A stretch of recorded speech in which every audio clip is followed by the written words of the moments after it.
and things. What are you guys doing? Talking to you guys.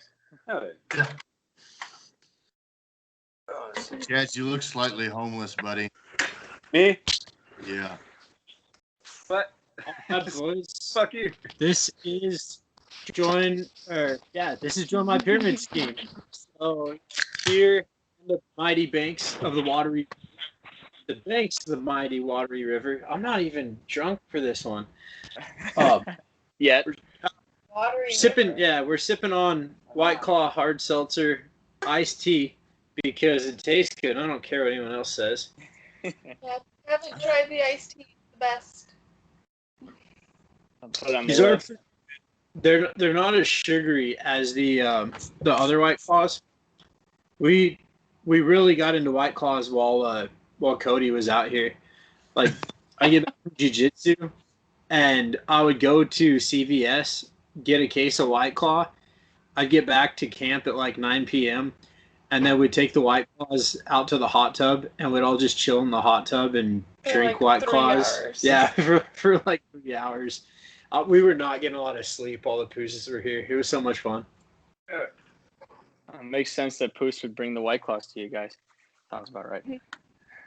Yeah, I was the one bringing the White Claws, but he didn't have any objection to them. Right on. Mark, out Alaska. Can Mark hear it? Say again, you guys are all so choppy, I can't hardly tell. How's Alaska? Oh, it's good, man. Keep shouting like that. Got it. I'm going to have to take my headset out. I can hear that. Here's all. Here's Case Gill. He made it. Oh, still cooking. Let's see. Oh, look. Did you know you could put us all together on like a holiday snowbank? What? That's What? Nick's learning how to use group chats. I am. There we go. How's everybody doing? It's a beautiful day here in Colorado, at least. I think it was like 75 degrees, sunny, and finally the rain stopped. Fuck you guys. It was 103 today. I was putting up. I think did it get up to 90 today? Oh, yeah, like 96. Yeah, it was in the 90s here in South Carolina. Was it? We're in South Carolina. If you guys are on mobile, can you guys turn your phone sideways? Is that better? There we go. Yep. Now I got full screen on Chaz. Hey. It's frozen. Oh, great. Yep. Using Got my full screen. computer. There we go. Do I need to turn my computer sideways? No. No, Just your- Nick, you got full Just your screen on head, you the Nick. whole. Rick, where are you now? I'm back in Illinois. When I moved back here in 2016, I never left. Did you? Back. I got you. Yeah. Back in my hometown, actually, believe it or not. In Woodford? Woodstock. Woodstock. Same Yeah, thing. Hoodstock, yeah. Woodford. You Democrat. Yeah, I'm in the communist state of Illinois. It's great. Yeah. Well, I'm in Arizona now too, so we're blue. Yeah, I gotta take a call real quick. Just a minute, boys. Sorry. Okay. Look at old Case hanging up our string lights. She's a good housewife. Guys, are you down in Globe still? So Case Peel is down there with you right now, Chaz? Yeah, we live together. What? Really? What the hell? He moved down when I moved back to Arizona. I needed someone to help me move, and he came with me. And he's just like, I like it here, and I'm gonna be a cop here. So we're living together for like 2 years now. Holy crap. No way. Yeah, I saw some of the videos that he'd been sending Cody of him like tackling dudes outside of Home Depot or whatever. Yeah, he's been busting Home Depot criminals. I It's a didn't good. know there was such thing. Asset I'm protection. excited. Mark has such a look of consternation as he looks at his phone. Yeah. He's staring at it like he doesn't know how to use a smartphone It's because anymore. he's like, what is this thing? No, it's this app. I'm trying to get it. Either I can't see you and I can hear you, or I can hear you and can't see you. So I'm like trying to Is figure there it a out. place for you have better Wi-Fi? No, it doesn't. It's low quality. Now I can hear him really good. Yeah. Yeah, we can see you. Okay. Yeah, you're starting to sound a little bit better. Hmm. Why do you shed so much? Come here. That's not able to hear you going because he's like, All right, I'll just That's what pretend it's like I like. can see you. just smile and wave, boys. Smile and wave. Good to see you guys. Yeah. Can you turn your phone sideways again? What? We can still see you. You're horizontal right now. You're the only one.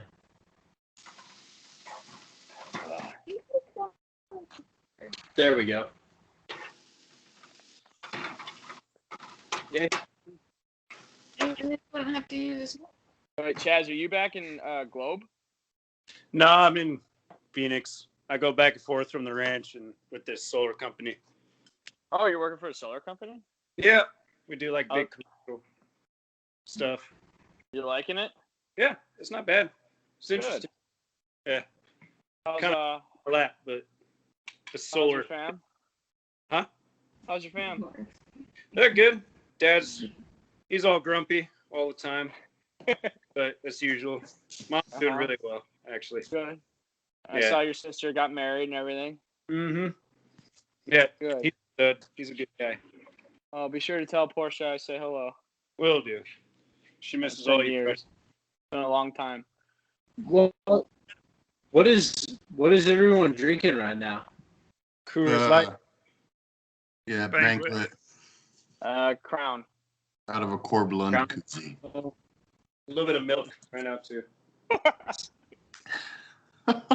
Wait, chat. little beer. as That's you like drink a quarter Coors of with milk. No, it's not together. No, ain't that bad. I just thought okay. I could have a beer, so I had to crack one open while I was drinking my milk. You should make Coors Light now.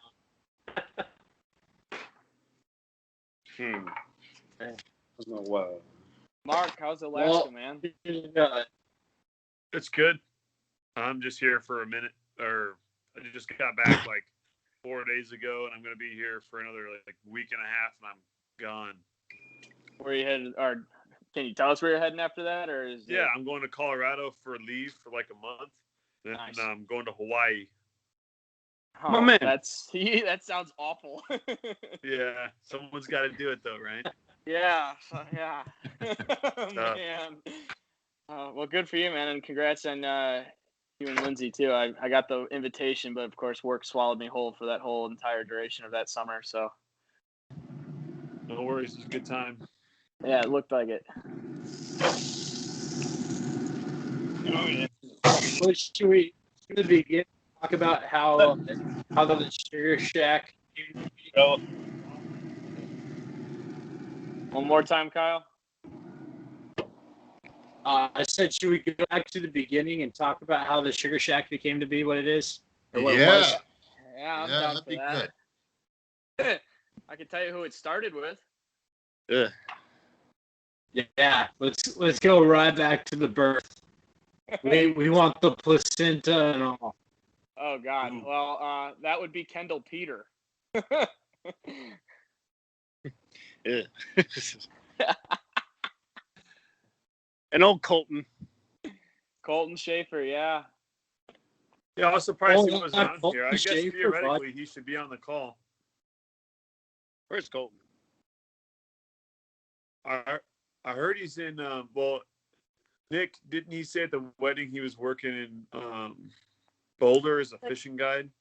Yeah, but he recently relocated to Denver and is working as a Bass Pro salesman. But I asked him, I spoke with him yesterday a little bit. He is unable to. He's in North Dakota helping his family out right now with some stuff at their place. But he said that he didn't even know if he'd get the best connection up there. I caught him when he was in town. So, Yeah. but yeah, he's working at a Bass Pro in Denver. Okay. Well, Good for him. Yeah. So is he going to go to minister school still?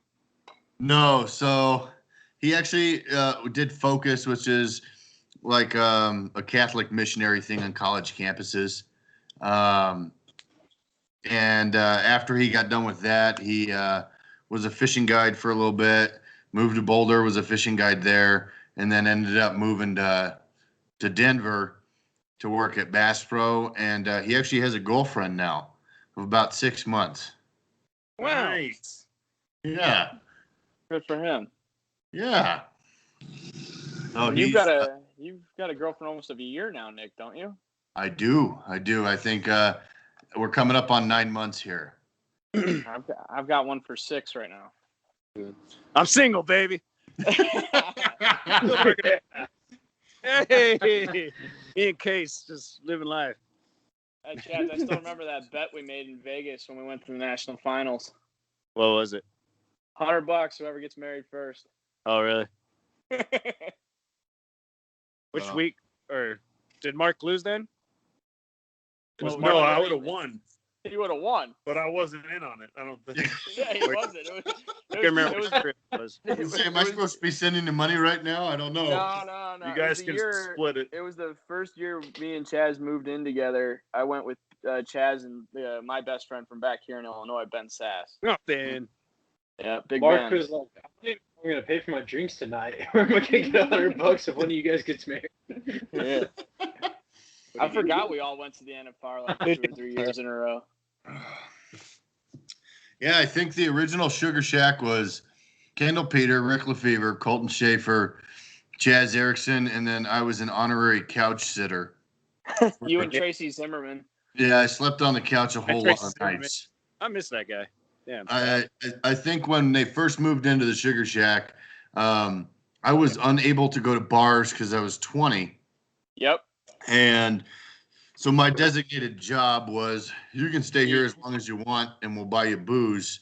But the rule is when we call you at 3:00 in the morning, you need to pick up a truckload of drunk people and chauffeur them around. So Well, it worked out great when we'd all go to Sundance on a Tuesday night because you'd be the DD, drive my pickup home usually. yeah, because I was driving that old red Ford still. Yeah, I had the second gen at the time with that dumb stack in the bed. And I think Forgot after about that truck. And Andy had his saddle bronc saddle like chained to the ball in the back of it. No, that was the flatbed I did that with when I Oh, put yeah, the that freaking saddle up on the rack like an idiot. Yeah. Huh? No, that was the flatbed. I forgot I did that. You know, when I was a cowboy. oh. Yeah. Yeah, I think those were the original Sugar Shack days were definitely not the most exciting of the Sugar Shack ventures, because I think when Kendall moved out and Mark moved in, these Sugar Shack days had turned from party every now and then, but mostly going to bars, to rowdy philosophical nights over steaks and beers and guitar music over in the kitchen. And some damn good biscuits. And some damn good biscuits, yeah. And movie marathons too. Like movie marathons during the day, and then jamming out, eating food, and drinking a lot at night. I remember we watched. What was it, Mark? It was the Vikings show that we watched. Like we'd watch on repeat. Yep. Down in the dungeon. Yeah. Just a pile of bodies. Oh, actually, speaking of Sugar Shack, anybody remember this? Hold on. I don't know how I ended up with it, but I can't see it. Describe it to me. it's Surfer Dude. This weird thing we just found right when we moved into Sugar Shack. And somehow it's just, I haven't gotten rid of it yet. So This little like Indian surfer guy with hemp hair and a hemp loincloth that used to sit above the microwave. What about the Indian in the bathroom? Who got that? Old I forgot about that. What was his name? Chief Wannapoop or something? Squatto or something. Squatto? Squatto. Squatto. Squatto. And there was the John Wayne cardboard cutout. Yeah. That just Oh, Mike. yeah. He sat at the top of our stairs for years. Window, wasn't he? He was what? Wasn't he in the window, the John Wayne cutout? Oh yeah, that scared everyone. Yeah. He was got, there. got sun bleached to hell. I think when because when I moved in and we were a part of it, I mean, the biggest thing was, I was working, I wasn't in college, and all you guys were in college.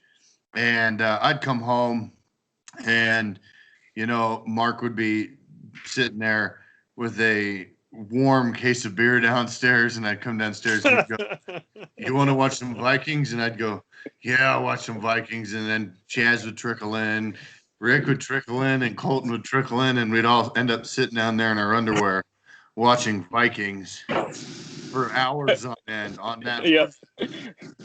1, 2, 3. That was particularly movies. a hangover activity. Not that hangovers were few and far between, but That is true. I think I got a cumulative hangover after college. That's when things started to hurt after I drank. You guys Yeah, dude. Yeah. I was for my last podcast. I did one with a buddy from high school, and I'd already been drinking earlier that night, and I broke out the tequila because that was what I had left. But man, when I got up the next morning, everything just was a lot slower. Yeah. that'll happen. I That think will happen. You'll have that on the bigger jobs.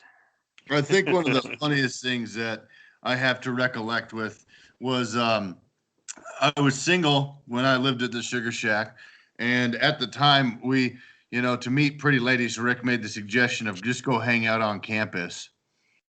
So I did that about 3 sheets to the wind on a day I had off on work, and Rick's like, it works for me.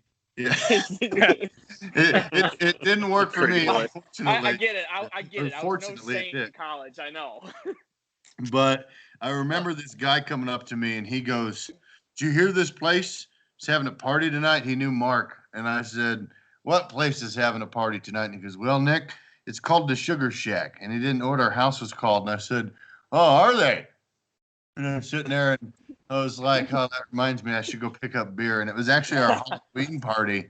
Halloween parties, yeah. And it turns out, it was, there was either, two sides of Nick that you'd get when you'd drink a whole lot. Was one who was real happy and go lucky, or the other would have the shortest fuse in the book.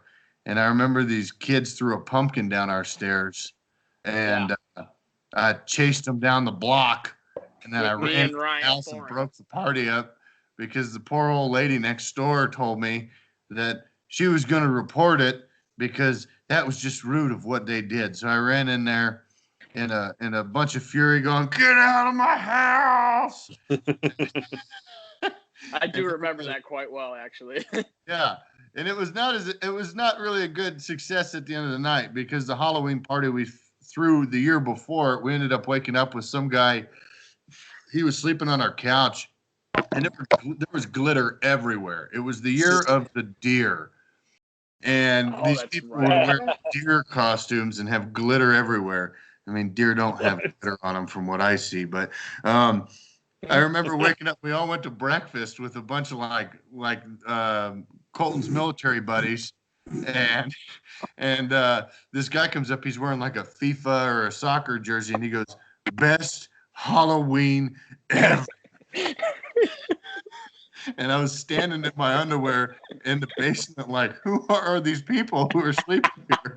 I don't even remember past 9 o'clock. What the heck is happening? Yeah, the Halloween party was definitely a highlight every year. But it was always, we had fun every weekend or weekday. We were up on the roof half the time. I do miss that. We brought our baby to a Halloween party. To that very. She slept in Mark's room. Yep. Yeah. I was just gonna bring that up. Baby's first party. Mark's friends. Yep. Baby's first party. I remember that well. But college kids raising and think Kyle had it like on the strap, the little baby, and just dancing with everybody. There were like random like sorority girls like, oh my gosh, can I hold your baby? And I'm like, yeah. Yeah, you can hold our baby. And then Lily starts crying, and Nicole comes out. She's like, "Oh, here, I'll take that." And Lily's like, "Stop." Oh, that's mine. Here, I got it.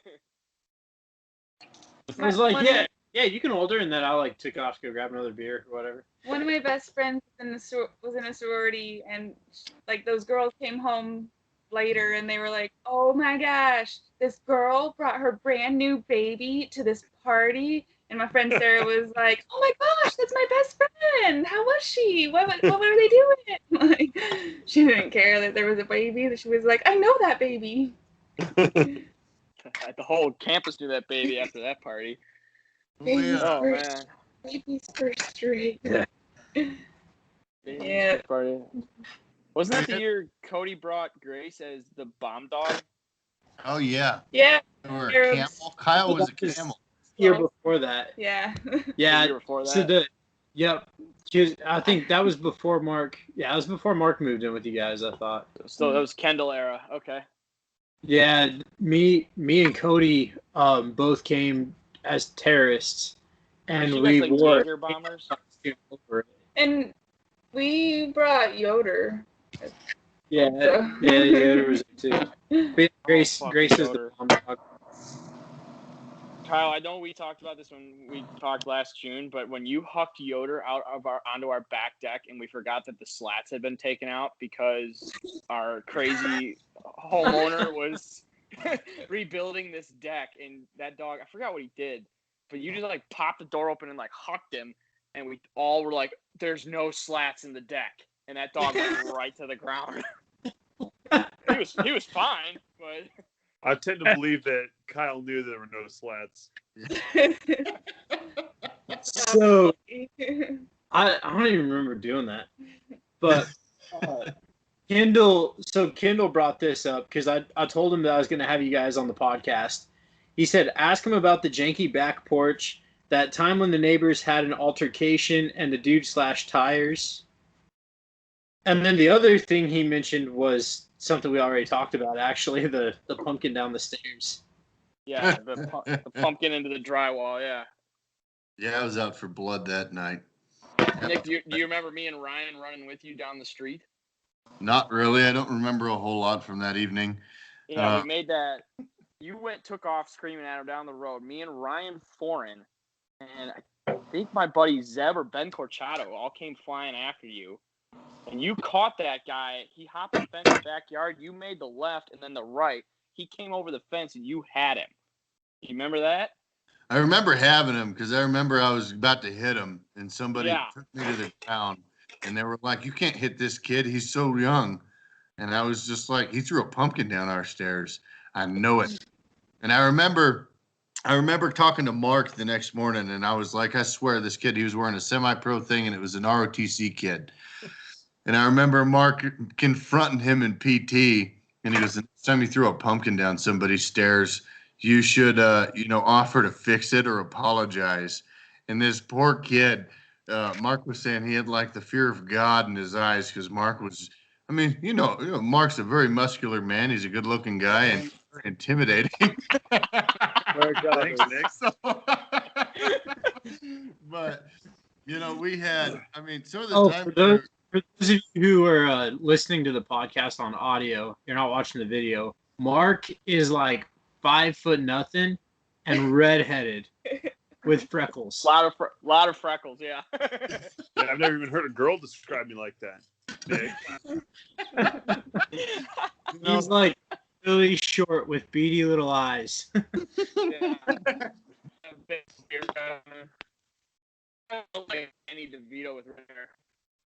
Honestly, I think the thing I miss most about the Sugar Shack is I would come home from a long day of work and everybody would be home, and then we would have impromptu dinner parties.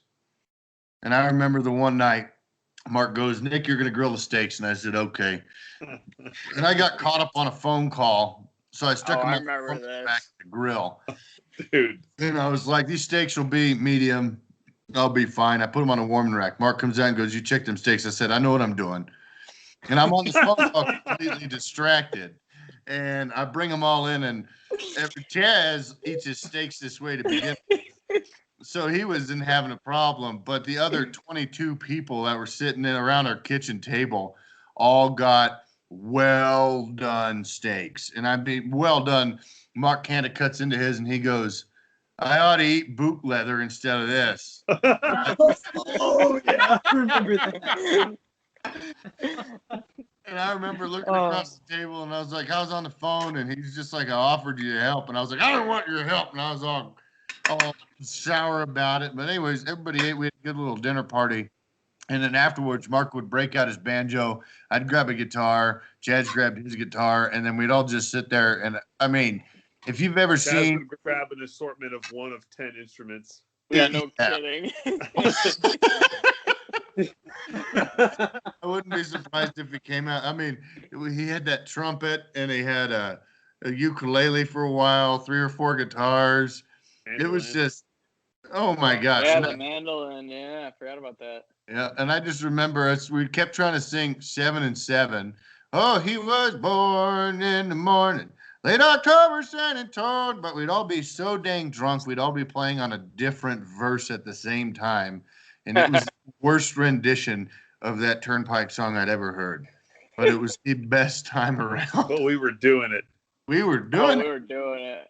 Yeah, when we all thought, we all thought we could sing. I remember, I'd say this, Mark, you introduced me to Corb Lund. Actually, you and Nick did. And we went up there to that bar up there in, over by Burns. What was that called? It's the swing station. Swing station, yeah. We went to the Corb Lund concert. That was another thing that I remember specifically about the Sugar Shack is it didn't matter what you had going on. Somebody had money to buy concert tickets if it was for the right person. And I remember Mark coming in, and he goes, hey, Will Bakemeyer, he was working in Denver at the time for some construction company. He says that this Corb Lund is going to be at the Larimer Lounge. And Mark and I look at each other and go, Larimer Lounge, we're in Larimer County. It's close. We're going to go to it. So I bought a bunch of tickets. Turns out it was in Denver. And we get there at 6 because it said show starts. We got a flat tire on the way. Oh, no, we that did. Was Grizzly Rose. That was on the way to the Rose.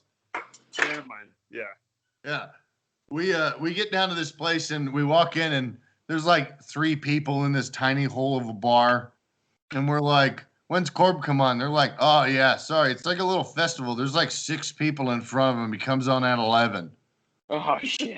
And I remember meeting with the guys going, we stay until 11? And we're all like, yeah. So I'm belly up to the bar. And mind you, I didn't have as big as a belly as I do now. So I'm closer to the bar than I thought. And I hear this guy walk in, and he goes, where do the musicians go? And I this lady starts talking to him, and I look over, and it's Corb Lund himself. And they drove up in a purple Astro van with a Corb Lund sticker on the side of it. And the Bible is literally on the dashboard. And I said, you're Corb Lund? And he goes, yeah. I said, well, I'm Nick. And he goes, nice. And I was like, I'm here. And I ended up having a beer and a conversation with Corb Lund at this hole-in-the-wall bar in downtown. And I remember walking back to Mark, and they're like, no way. And I remember walking out back of this place, and his whole band is just back there chooching cigarettes, drinking beer and whiskey. And we were all just like, no, freaking way. It was just, we found ourselves in these situations with these people that we idolized. But you never, like, I was like, wow, he's going to be a jerk. He's the biggest singer around. But then he showed up. He's also the biggest singer around. Dude, yeah, he's huge. He's a very tall man. Dude, yeah. That ain't no joke. And it was just such a, like the on a whim trips. I remember the first time we all went to Vegas. We looked at Mark, and we're like, we're going to Vegas. And we're in a rash par-size Toyota Tacoma. We crammed 6 people into this little thing. And somewhere in Utah, we stop. I get out to pee, and this girl, we won't mention anybody, gets out. She goes to the bathroom. Mark gets out, goes to the bathroom, and Mark goes, Can you sit in he goes, can you sit in the back for a minute? I said, yeah. I said, why? And he goes, she keeps putting her leg on the inside of my thigh, and it's really weird. And I was like, yeah, we can do that. So we swapped seats for a little bit, and then Mark and I ended up riding shotgun into Vegas. We met Rick there, and I just remember Mark and I both had probably $300 to our name, and we went to Las Vegas for 4 days with $300 to our name, and we made it out of there alive. I remember that. It's when we went all. That was when the Buckle party was still at the MGM's big room, because I was with Ben Corchado out there, and I remember when you called me, and we were. I think I was in Old Town Vegas, and I thought you were kidding when you said you were on the way with with a rash and you and Mark and Chaz, and I was like, nah, they're not gonna come all the way out here. They're not gonna drive. And you're like, hey, we're here. I'm like, you're where? He goes, they're like, we're at the MGM. I'm like, fine. You drove? He goes, yeah, we're here. I'm like, I'm on my way. Yeah, and we won't say her name, but I actually do know who you're talking about. Yeah, that was interesting. I would say that's an interesting weekend. We were so poor. We persuaded Rick to sell his tickets to the freaking rodeo. Yeah, we were. For drinking and gambling. Yeah. Nick, do you remember who I sold them to? No, I honestly don't. Ray Vincent. Oh yeah. Yeah, there was a time when the Sugar Shack was afoot. The first year the Sugar Shack was afoot. I worked at a feed store. We worked at a feed store. Well, initially I worked at a feed store, and it was called Northern Colorado Feeder Supply. And then Chaz goes, I need a job. Rick said, I need a job. And I said, cool. So I went to my boss, and I was like, hey, lady. My boy's lady. Job. And she was like, cool, we'll hire him. And I'll tell you what, we had a rule you couldn't drink till noon at work. And they separated Chaz, myself, and Rick when we worked together because that rule went out the window. And they'd come in and I'd be running a register or something, and I would be 3 sheets in the wind, hoping Chaz or Rick would give me a ride home, and I'd leave my pickup there to open in the next morning. Well, no one wanted to drive your truck anyway, Nick. I've driven that red truck. It is one of the scariest vehicles I have ever driven, like ever. Oh, speaking of vehicles that Nick has purchased, let's talk about that poker run he went on the motorcycle that he bought. Wait, what? I think it was me and Mark or maybe it was me and Colton. But after this poker run, this guy brings back this torn down, beat up motorcycle and no Nick. He just drops it off in front of our yard. We're like, Nick, is he okay? And he gave us no information on where Nick was. So we started freaking. Somebody called me. Whose bike was it? It was mine. I bought a motorcycle. I had a number, a random number that called me and left a voicemail, but I'll let Nick tell the story. I bought a motorcycle, and one of the guys from work was like, dude, come on this poker run with us. And I was like, yeah. So I did so. And I had a guy put on these cool ape hanger handlebars. And they're so cool. He didn't Loctite them at all. So I'm coming around a corner by Johnstown, doing probably about 65, 70 miles an hour, and the handlebars fell off. Like, I mean, they separated from the motorcycle itself. And I'm holding on to them, and the throttle's pinned, and I'm just like, ooh! And I ended up coming off the road and came on the road, flipped, fell on my helmet, slid on my head for 60 feet, road rash all over my body, and I wrecked. And I was like, gosh, I need help. So, and my phone broke. So I call Mark from a random number, and this guy was the one who left the voicemail. His name is Cody. He goes, hi, I'm calling on behalf of Nick. He got in a motorcycle accident, and I need to drop his motorcycle off, or can you pick it up or something?" I don't know what exactly he said, but I went to the hospital, and I'm sitting in the ER, and Chaz and Colton see my motorcycle come up on a trailer, totaled, like beyond repair. This thing is just torn apart. Like whoever was riding it had to have been dead. And he just goes, "Nick was in a motorcycle accident," and he left. What happened? And Mark was out of town. So I'm sitting in the hospital, phone broke, can't get a hold of nobody. I get a ride home from my coworker. It's like 9:30 at night at this time. And Chaz and Colton are sitting there like anxiously waiting for me to come home in the kitchen. And they're like, "What happened?" And I said, "I got in a motorcycle accident." And they're like, "You didn't call no one?" And I was like, "Well, I called Mark and went to voicemail. And somebody left a voicemail and my phone was broke and I ended up going to the hospital." And Chaz, I just remember that like disappointed dad look coming from across the kitchen at me. And I was like, "Oh, I'm in so much trouble." Like, what did I do? And then I put it in our garage. I pushed the stupid thing in our garage and it leaked all of the oil and fuel everywhere. Wait, more than all the oil changes I did on my truck leaked into the garage? Worse, Rick. It took us, God, it's like a 5-gallon or a 50-gallon barrel drum, just oil. Yeah, you want to know what we ended up doing with that, Rick? When we Burning it at moved, your house, I don't know. no, when we moved, we put it in a dump trailer and we brought it to the dump. And Chaz and I and Cody Poos threw a bunch of other trash around it and like strategically pushed it out to where you didn't see we pushed it out and left. Oh God. Nick, you had another purchase. What was that? It was like a Grand Prix or Oh, the LTD.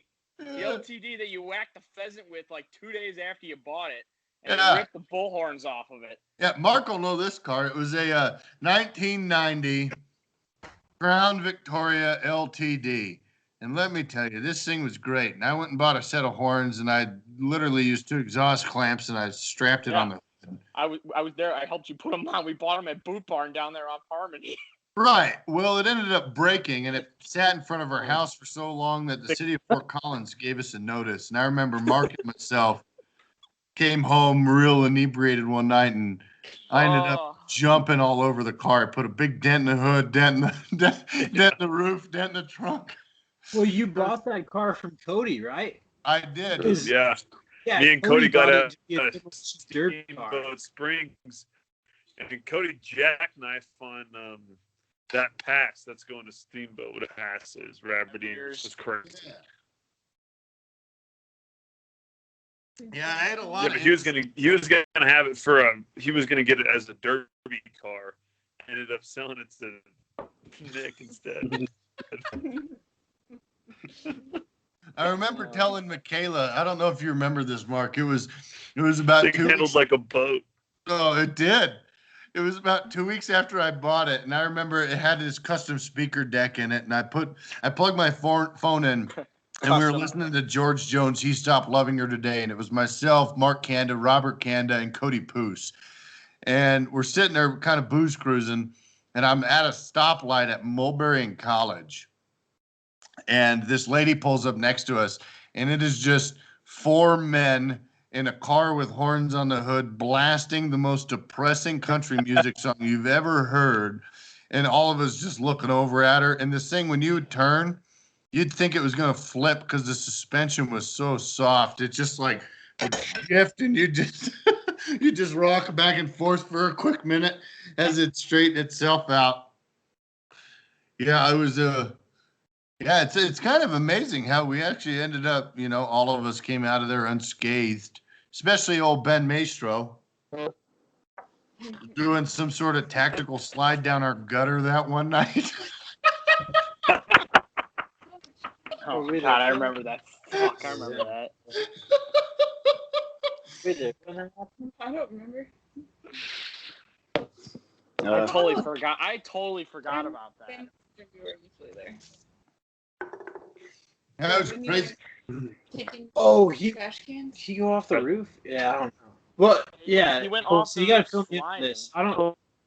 He slid off the roof.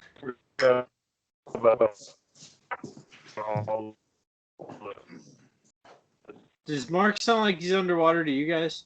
Yeah, I can't see him anymore. He's probably got his cell. His there he goes. He's coming back. Hey. He's still in. I think he's just got bad reception.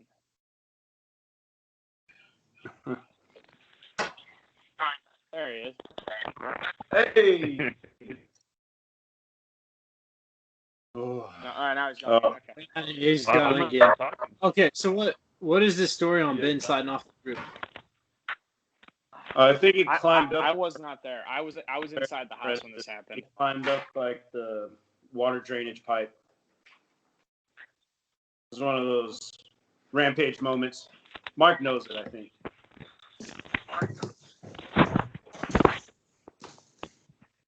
Nick or Mark, what up? Why did Case Ben fall off the roof?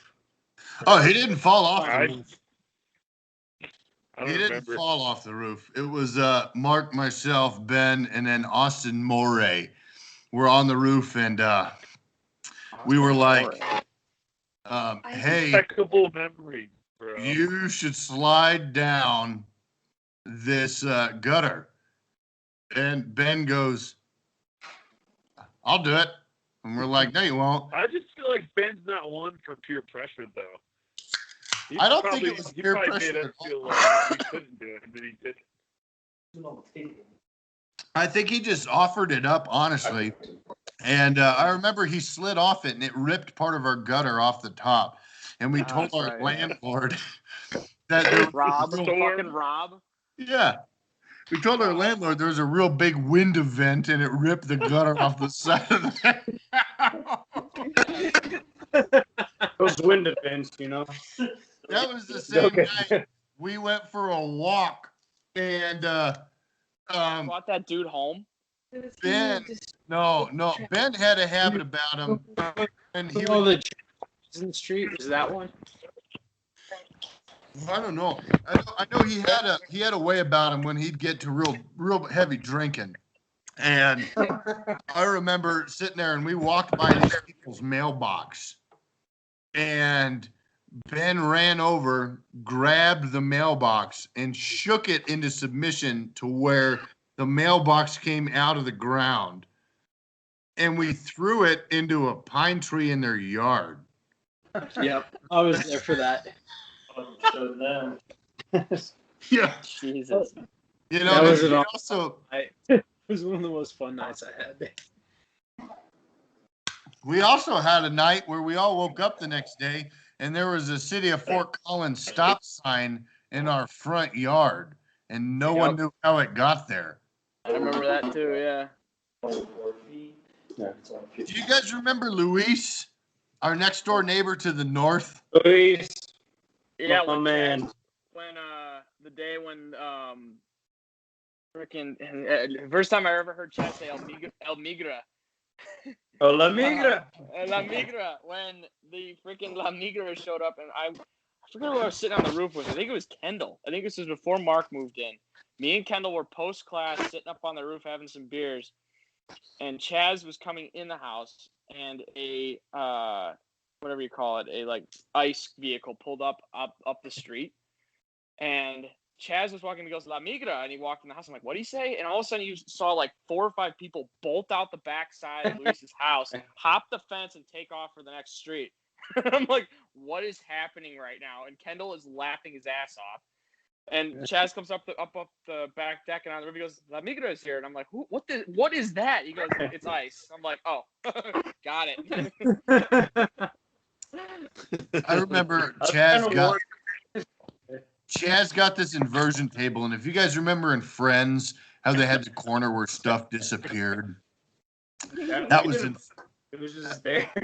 that was in front of our house. Dude, And we I had remember- 2 closets in that house where shit would just disappear. Down in the laundry room and right at the bottom of the stairs underneath the top staircase. There's just shit jammed Never. in there. Well, and I remember we brought this inversion table. We all were like, roommate meeting. Does anybody want this? And everybody says no. So we drug it out to the street and we put a free sign on it. And Luis would have a garage sale every weekend. And it was gone within like 5 minutes of us putting it on the street. This inversion table just vanished.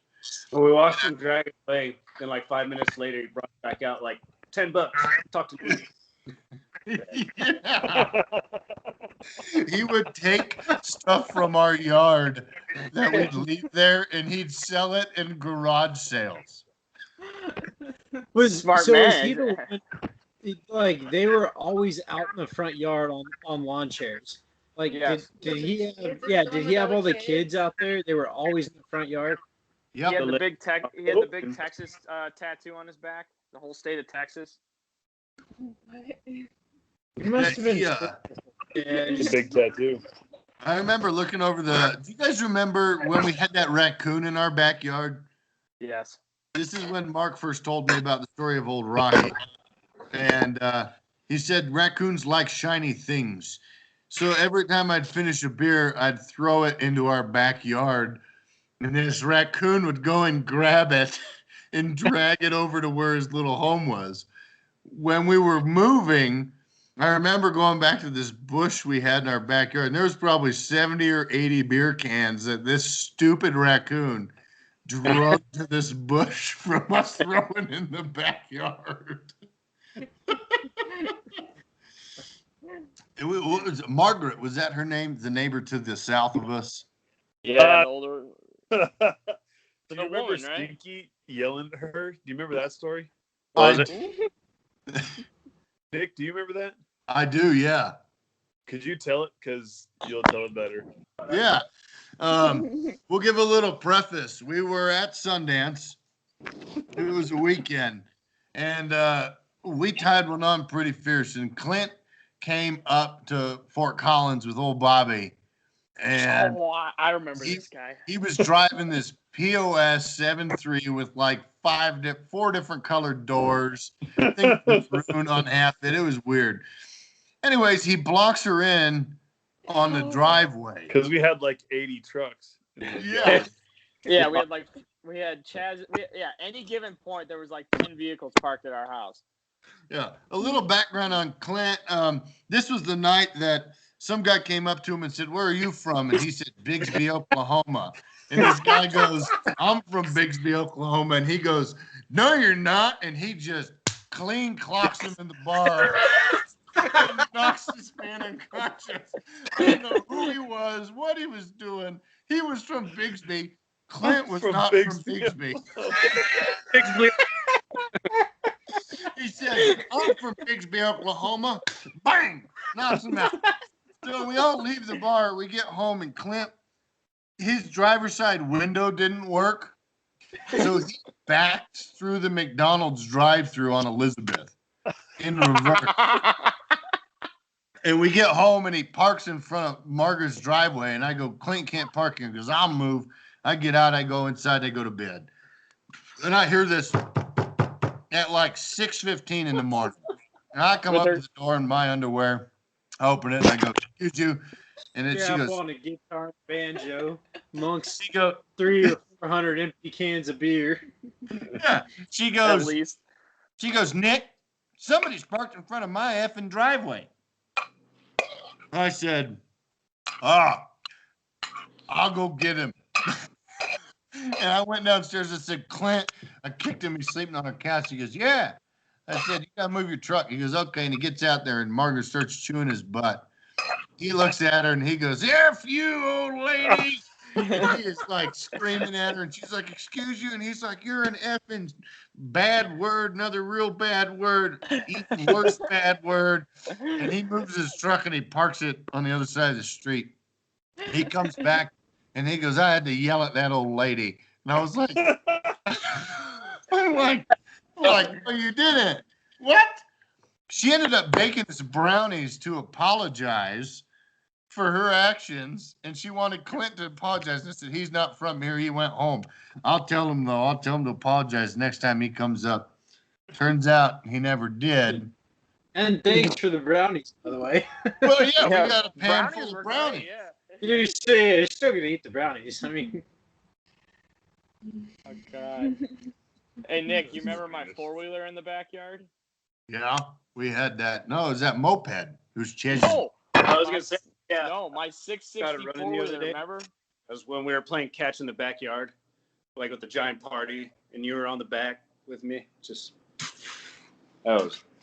I do remember Pretty that. But pretty Nick, sure I do fell off.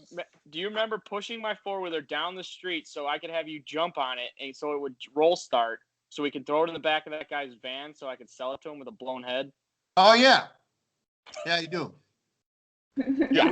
We sold a lot of broken stuff out of the Sugar Shack. We had a lot of weird sales deals.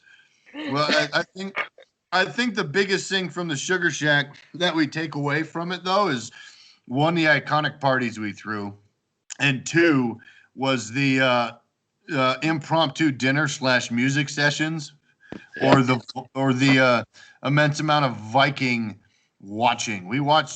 I'm pretty sure we watched like 3 seasons of Vikings in a month.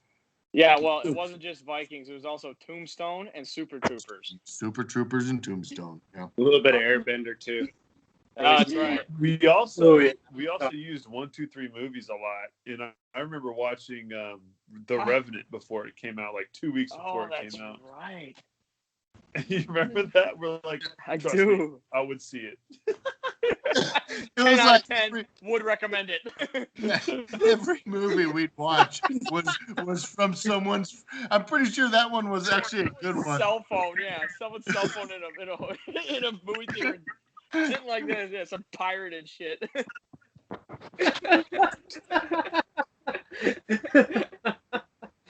Do you remember when we had that night? We all went to the drive-in, Yeah, I do. and it was Jess Letterman, Rain Reich, a couple of their friends, and then the Sugar Shack. And I remember we took 2 cars, and there was about 20 people. I had my truck too. I think I had the flatbed. Yeah.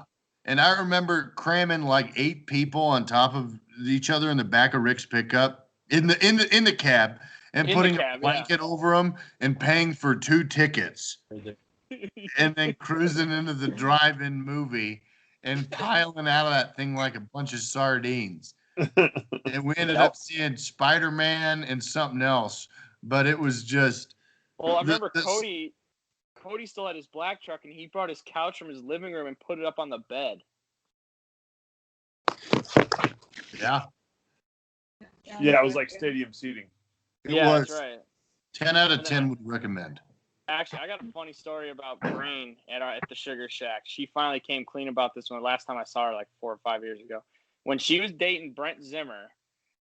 I found out at one of our parties they Did it in our kitchen. In our kitchen, yeah. Yeah. Yeah. How am I the last one to hear about this? What the hell? Yeah, no, I knew it. Everyone's like, yeah, tracking.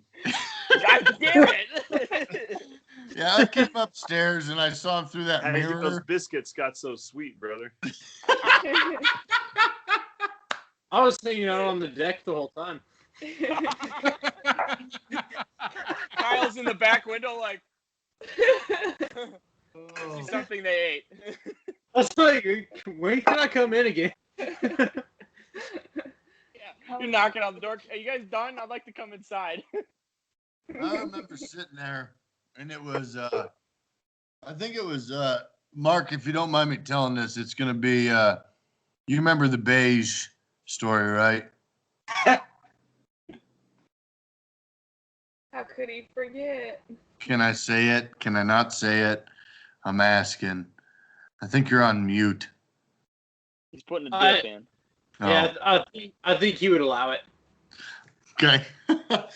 I remember I was sitting there, and it's myself, Jazz Erickson, and Rick Lefebvre here. We're sitting at the kitchen table, and Mark comes in, and he's got a long face. I said, Mark, what's going on?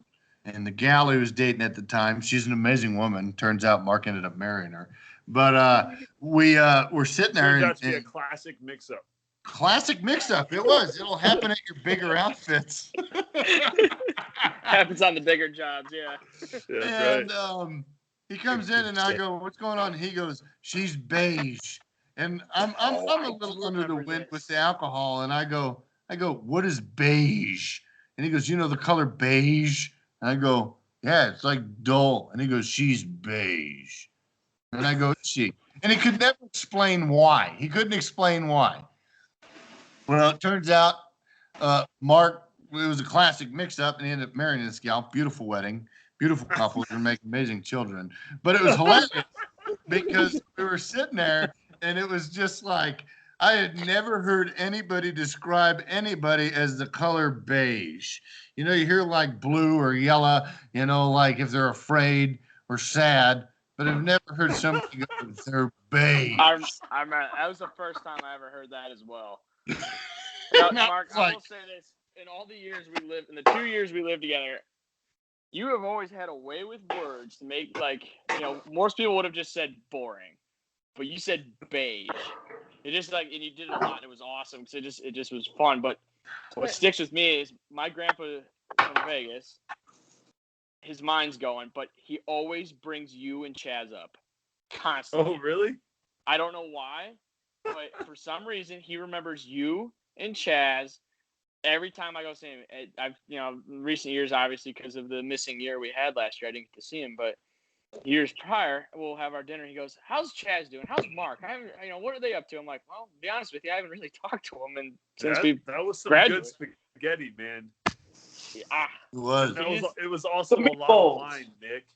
It was a lot of wine. I remember sitting down and I've yet to live that down, Nick. My grandma still brings that up about how you got fucking loaded on wine, and then I gotta explain to my grandma why my friend is being an idiot at the table.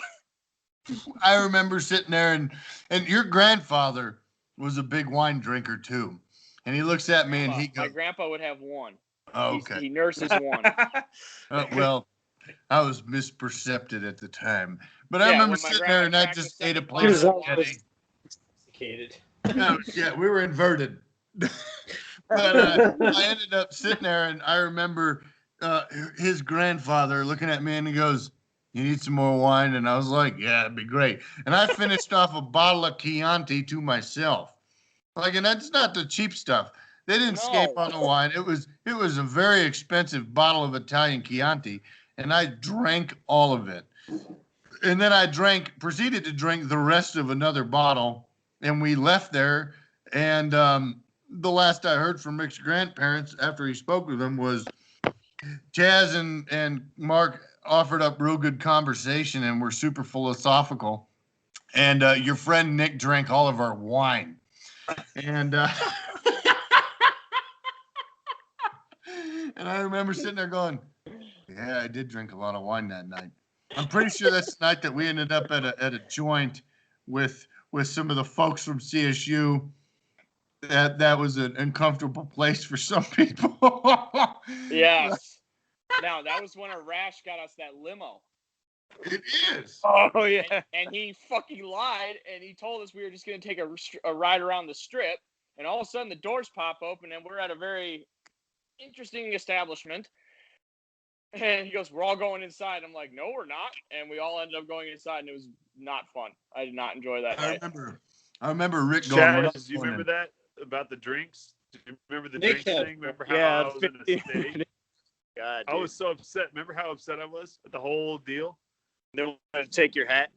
Yeah. So they made me. They took my hat. They was $50 there. It's $50 cover charge, and then they're like cash only, and it was this whole big deal. We go in there.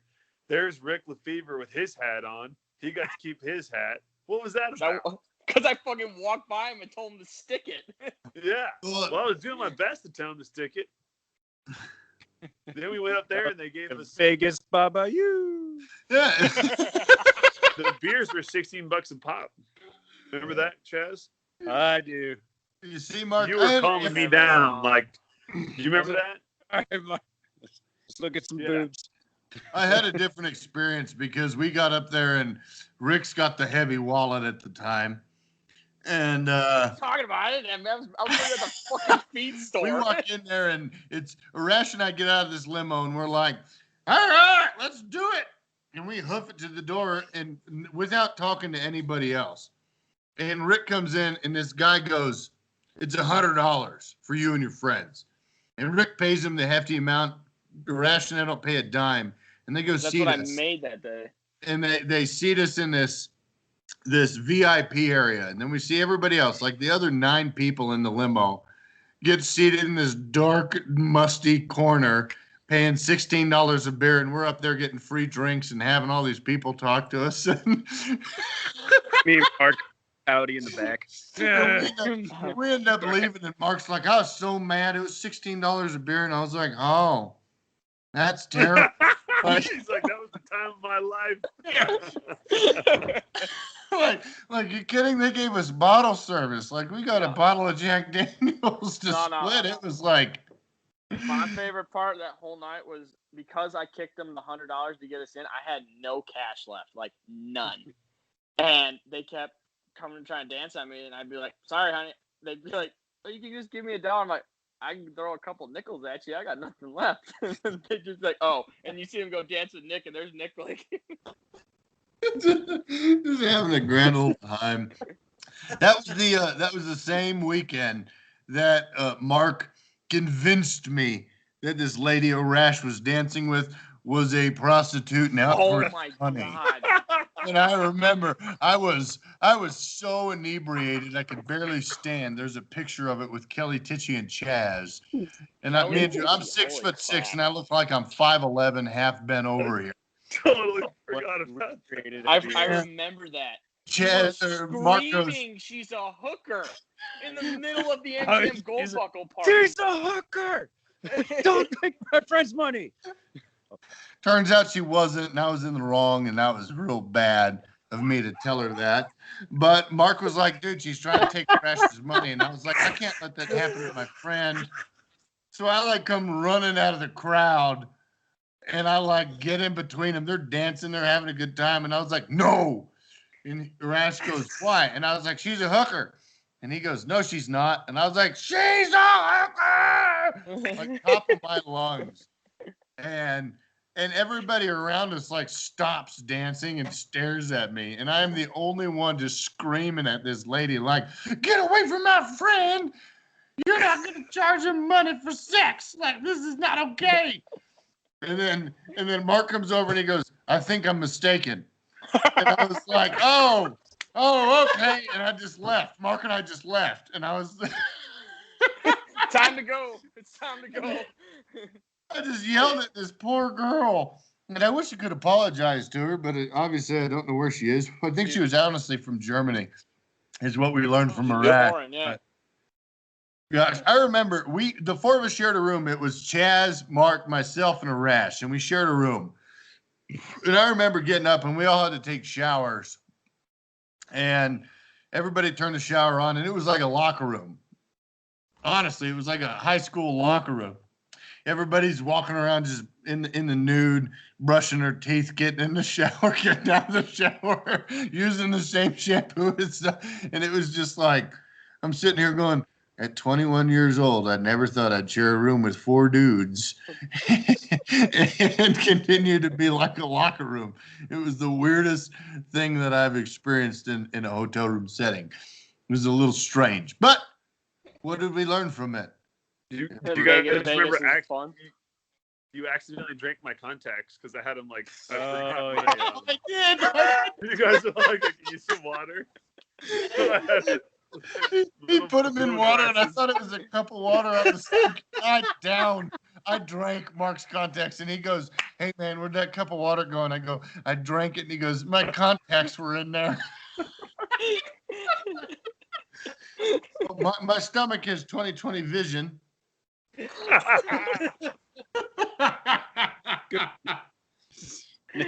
That's why that's why his eyes are never bigger than his stomach. So, I got one too. A couple days later, Mark tells Nick, hey man, I still can't see crap. Oh. Oh God. Oh. Hey Nick, do you remember wrapping a towel around your head and scaring all the people of Windsor, Colorado? Yeah, I do. We were Again, going to the. all of these were learning experiences for a young Nick Schneeberger, and honestly, I look back at it and it worked to where I am now. But yeah, no, Rick, I do remember doing, wrapping a t-shirt around my head and screaming Allahu Akbar Yep. out of a truck window to a crowd of people in Windsor. Yep.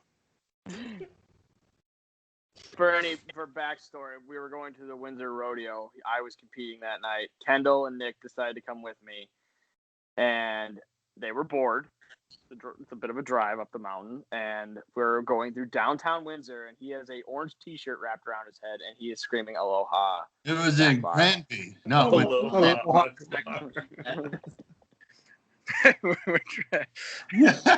Ooh, mahalo. Mahalo Akbar. And it was like, you were screaming Aloha snack bar, and it, all the way through downtown, and we'd get stuck at a stoplight or something, and he'd look right at the crowd, like roll down the window, and he'd have the towel wrapped around his head, and we're only up like 10 feet from the crowd because it's middle of summertime, and he just wait a second, and then scream Aloha snack bar as the light turned green, and we take off. This is where child safety locks come into play for adults. I'm pretty sure I locked him after that. Torchado was in the back seat wetting himself because of you. I remember one of the first Sugar Shack escapades outside of the Sugar Shack was down to Westcliff for the Westcliff Stampede. We were staying at Brant Shields' house. It's myself, Rick, and Kendall. And we went to this field night one, and we're at one of Brant's fields, and Kendall starts rolling in this corral.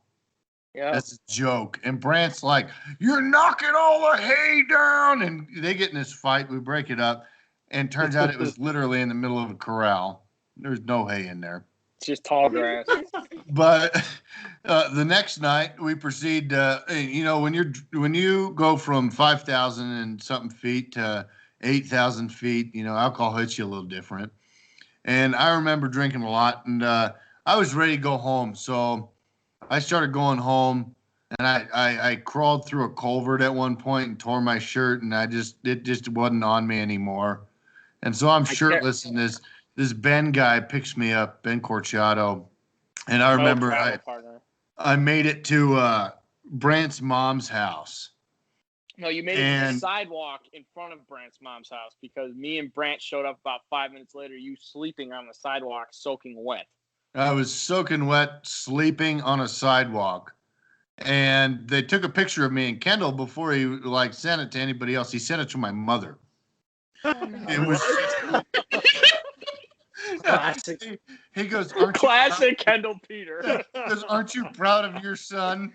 Oh, it was like 4 o'clock in the morning. No way. He did that? Yeah. No way. It's KP. And I wake up and I sleepwalk. I admit to it. I sleepwalk. And I woke up and I peed in one of Brant Shields' mom's closet thinking it was a bathroom. Sound asleep. And the next morning, she goes, "You need some coffee, Nick?" I go, "Yeah, I need some coffee." And she goes, "Like sleep on driveways?" And I looked at her and I said, "I don't think I've ever slept on a driveway." And she just giggled and she said, "Yeah, you have." And then my mom calls me. "Do I need to drive 5 hours to come pick you up because you're passing out on people's driveways? Are you kidding me? You could get hit by a car or some other weird stuff." And I was like, "I didn't fall asleep in nobody's driveway." And so she sent me the picture. And I was like, "Oh, well, that is new to me." And I go, "Who sent you that?" And she goes, "Kendall Peter sent it to me at 4 o'clock asking how proud I was of you." And I was like, "Oh, well, that's good." So we were quiet ride home. It was a very quiet ride home. Because then we ended up Hey, how about How about the escapade where we all wore tuxedos, huh? Candle party ball. And all. Oh, I gotta tell one on Ricky real quick while we're on the Westcliff Rodeo. Oh, yeah. Yeah, so we got Send it, I Kyle. think Nicole and I, Your I think podcast. Nicole and I, well, yeah, but I mostly got you guys all on here so that way we could get your guys' stories. I mean, I was not there for most of them, but the Westcliff Rodeo, Nicole and I were like the only ones who actually bought the tickets to go in the stands. She was like, "Did we really come all this way and we're not even gonna watch a rodeo?" I was like, yeah, babe, I guess we're gonna watch a rodeo." So we like bought these stupid like $20 a piece tickets. We should support Westcliff Rodeo. No, but a Right, lot of great talent shows up at Westcliff Rodeo, to include Ben Corchada and Rick Lefevre. But Shut up, Nick. so we got so anyway we like, you know, Ben goes first, he bucks off, and we're like, "Hey, here comes Ricky." I'm like, "Hey, this guy," like I'm talking to like the section we're in, because they announced next we got Rick Lefevre from Fort Collins, Colorado, and I turn around and I go, "He's not from Fort Collins, he's from Chicago." And this little girl who's like working in a summer camp goes, "I'm from Chicago." I was like, "Oh," I was like, "You should tell Rick that when you see him at the dance later tonight." And I was like, "Guys," I was like, "This dude won the CSU rodeo up at Colorado State." And I was like, we're all going to cheer for him. And so I'm just yelling. I'm like, "Let's go, Rick!" You know, just yelling my ass off. And so the whole section of the bleachers that we were in starts yelling too, "Let's go, Rick!" I don't know So how we long get, you stayed on. we got Rick real hyped up, and then I remember that. and Rick, you can tell the rest of the story if you want.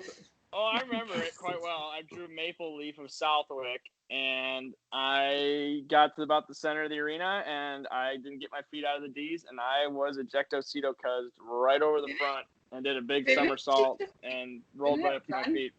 Chicago. Did she just like run out of the? Did it run out, or was it bucking out? I feel like if I recollect correctly, 2-beat run and then split, and when she split, my feet were in the wrong spot, and when she landed, I just went right over the front. Yeah, I remember Rick you like made it about 3 seconds. Yeah, thank you, Nick. We can talk about my bronc riding It's a career. good part of the story, though. It's a good part of the story. You made it about 3 seconds, and myself, Mark, were Better than 2. Yeah, better than 2. We're 3 sheets to the wind with all the Westcliffians on the back of trucks drinking beer. You know, we paid our dues. You down the hill to pick up Ben Corchado. Remember, he had that dumb Hemi pickup truck that broke down? Yeah. Yep. Yeah, it was unsafe driving. If there's any children listening to this, wear your seatbelt, wear a bike helmet when you ride your bicycle. Anywho. Chaz, are you out by the pool right now? Oh, yeah. So I was just gonna. Well, we were talking. Case just did this nice thing with some nice lights. Good job. Bachelor pad. Looks good.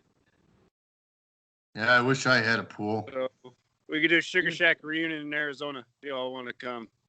Case, are you still rocking a goatee, bud? No. What's Guess what? He's Yeah. got a goatee and he's wearing a fanny pack now. I'm not. True story.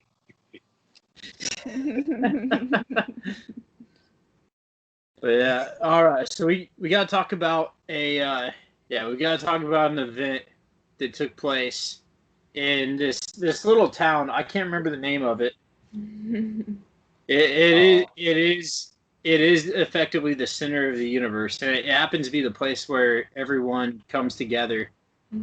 Still to this day. But yeah, back to Westcliff.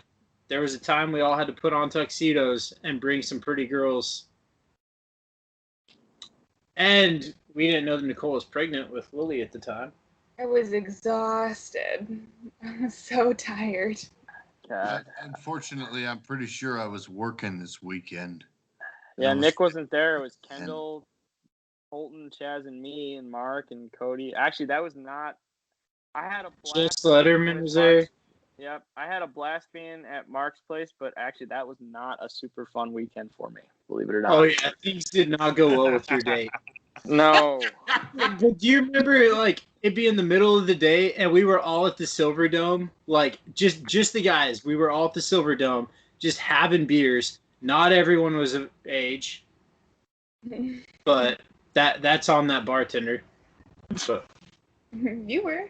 yeah, I was. But I think I was like the only one. But yeah, we were all having beers at the Silver Dome, just hanging out. It was February 14th, Oh, it was your 2015. Valentine's Day? It was the Valentine's ball. Yeah, Yep. Valentine's Day ball, man. Yeah. I don't remember a lot about it because I wasn't there. Oh, our expert storyteller is out of action. I'm sorry. I'm sorry. I'm so Tell sorry. us a story from that time. Yeah, Mark. See- Mark, you've been known to tell a tale or two. We're all So, like, it was You're good. not off the hook. No, it was a good time. I don't remember details like Nick does.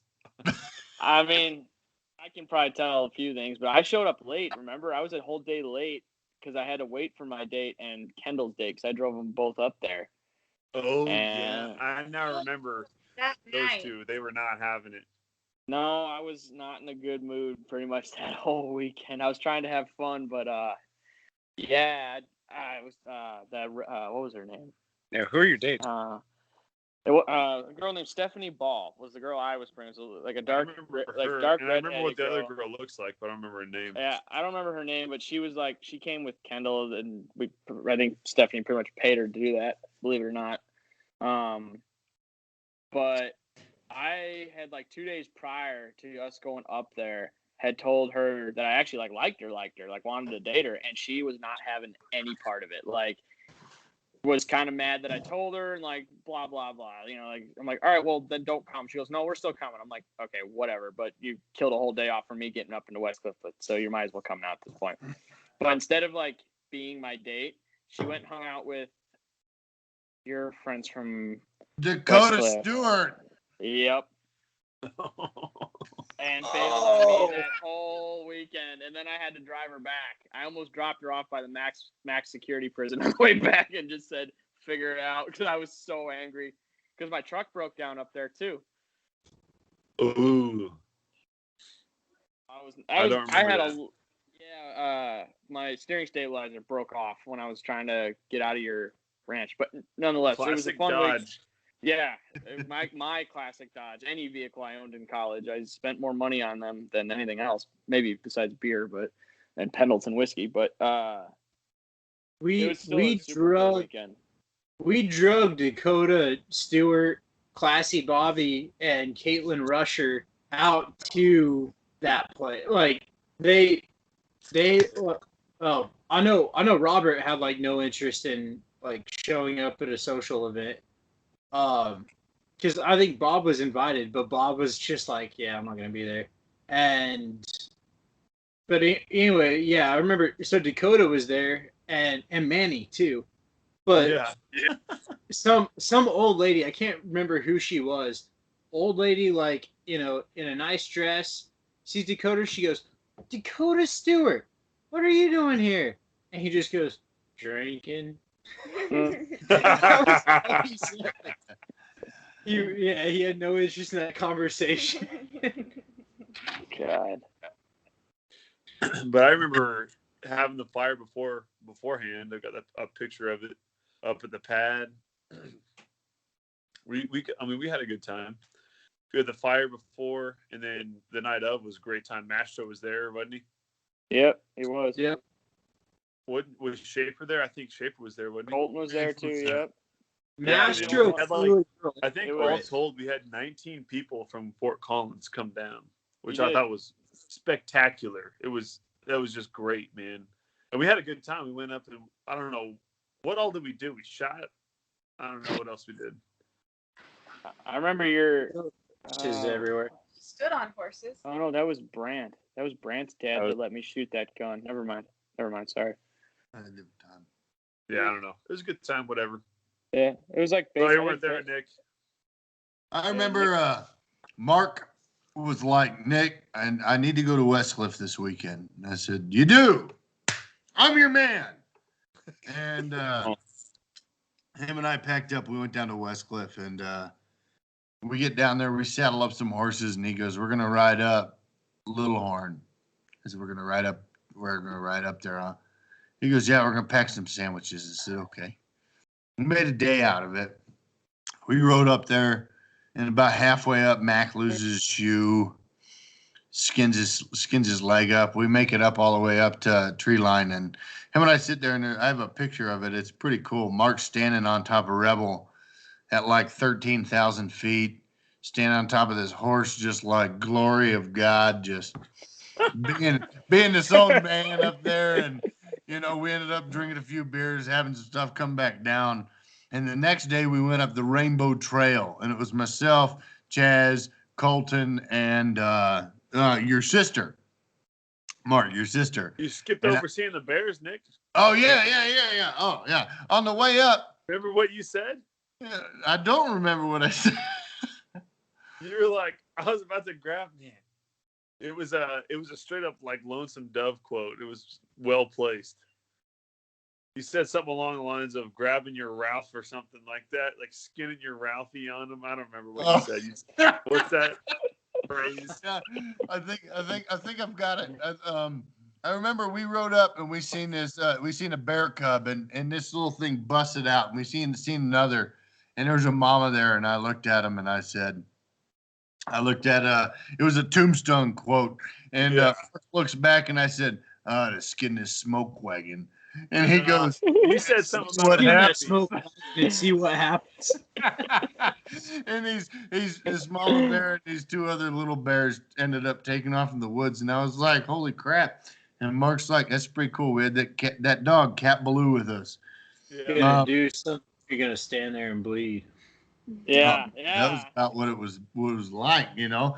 And we ended up a couple days later, we went at the Rainbow Trail. We're riding. It's not bad. And about halfway there, this stupid horse, Cam Newton, I'm riding on Mac, and this horse gets a wild hair up her butt, and she just throws, and she kicks me square in the shin. I'm riding a different horse. She kicks me square in the shin. It thwaps me. And I'm like, oh my gosh, this hurts. This is terrible. I probably said some explicit language. And Mark's sister and goes, I got to turn around. I got to go back. So Chaz leaves, and I remember riding. It's myself, Colton, and Mark, and we're in about a foot of snow on the Rainbow Trail. And Colton turns around and he goes, you ever think about what they'd announce you as like a match or something? I said, no, not really. And he goes, well, it'd be 240 pounds of twisted steel and sex appeal, Nick Schneeberger. And it was hilarious because we ended up going to the stream, and you know the quote, you can bring a horse to water, but you can't make him drink.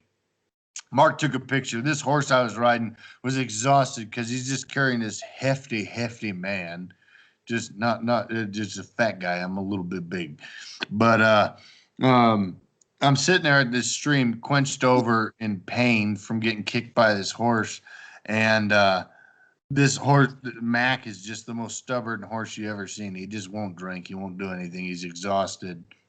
But we ended up making it down. We rode out, and we ended up having a glorious weekend. The rest of the time, I think I have a picture of us. There's a picture of us leaning against one of the fence lines, and there's a bull that's making this real deep moan. He's going, ooh. And I remember Mark looking over at the group going, if Colton was a bull, that's who it'd be. Because Colton has the deepest voice out of our friend group. And it was one of the funniest things you ever listened to, honestly. It was pretty good. Nick, have you been on that same stogie this whole time, or you just changed smoking Black and Milds right now?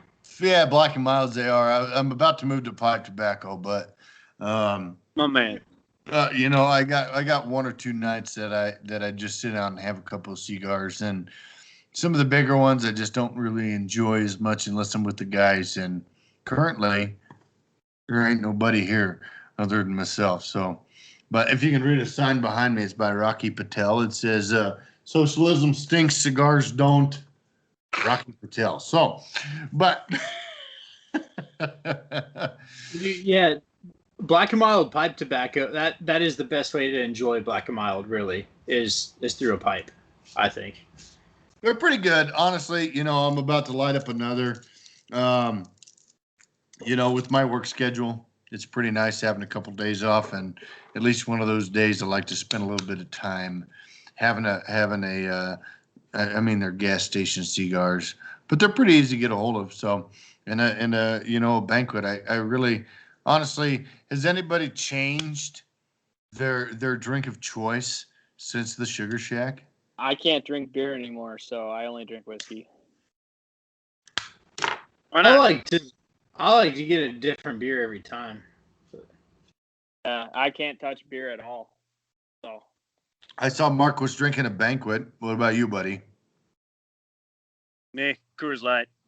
Coors Light. Some War Pony. Frozen. Mark, you're frozen. And he still looks good. He does. He's got that look on his face. Honestly, Kyle, what is your most memorable memory of the Sugar Shack? Being somebody who didn't live there but was there the majority of the time. Waking up naked. That was memorable, but so for me, it's like the sentiment of the Sugar Shack is what I miss the most. You guys might not have felt the same way, but during the time that you all that this group was living at the Sugar Shack, I felt a lot of pressure and a lot of stress because I was trying to provide for a family and get a degree at the same time. And so, man, at half the time I was worried about work.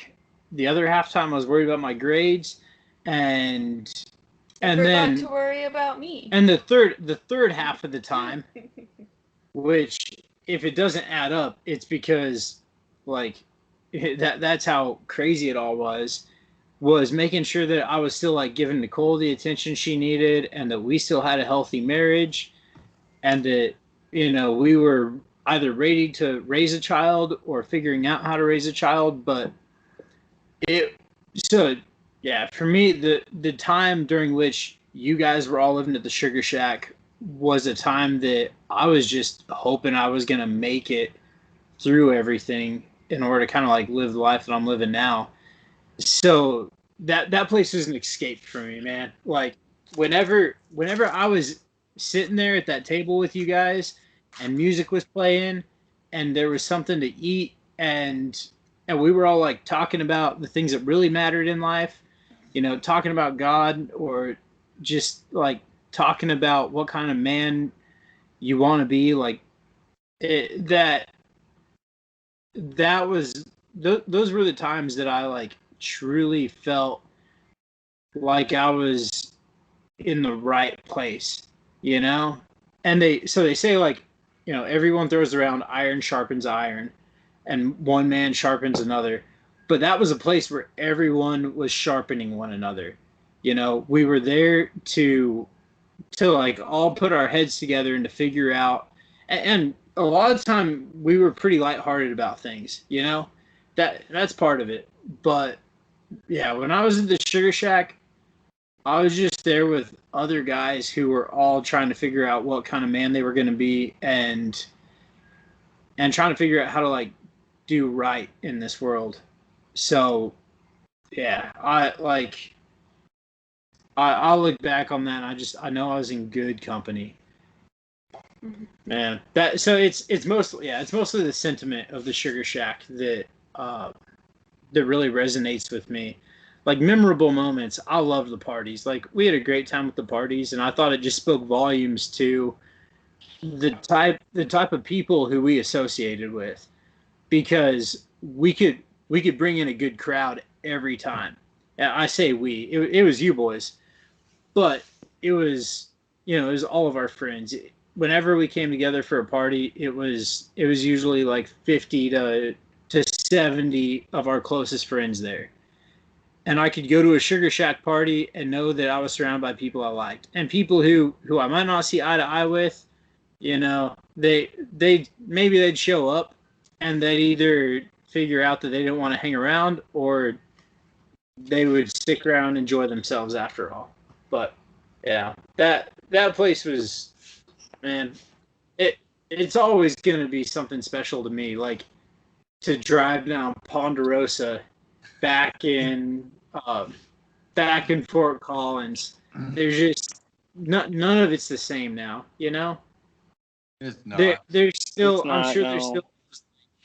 there's still those groups that have the same kind of vibe, but you leave, a couple years later, you're just gonna look at everything and go, yeah, they're taking it for granted.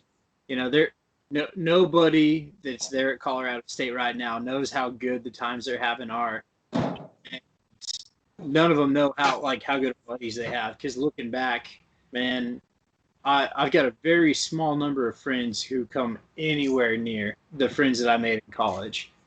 I'll talk to all the same people still, and it's awesome. Whenever we get together, it's not like you have to learn who your buddies have become.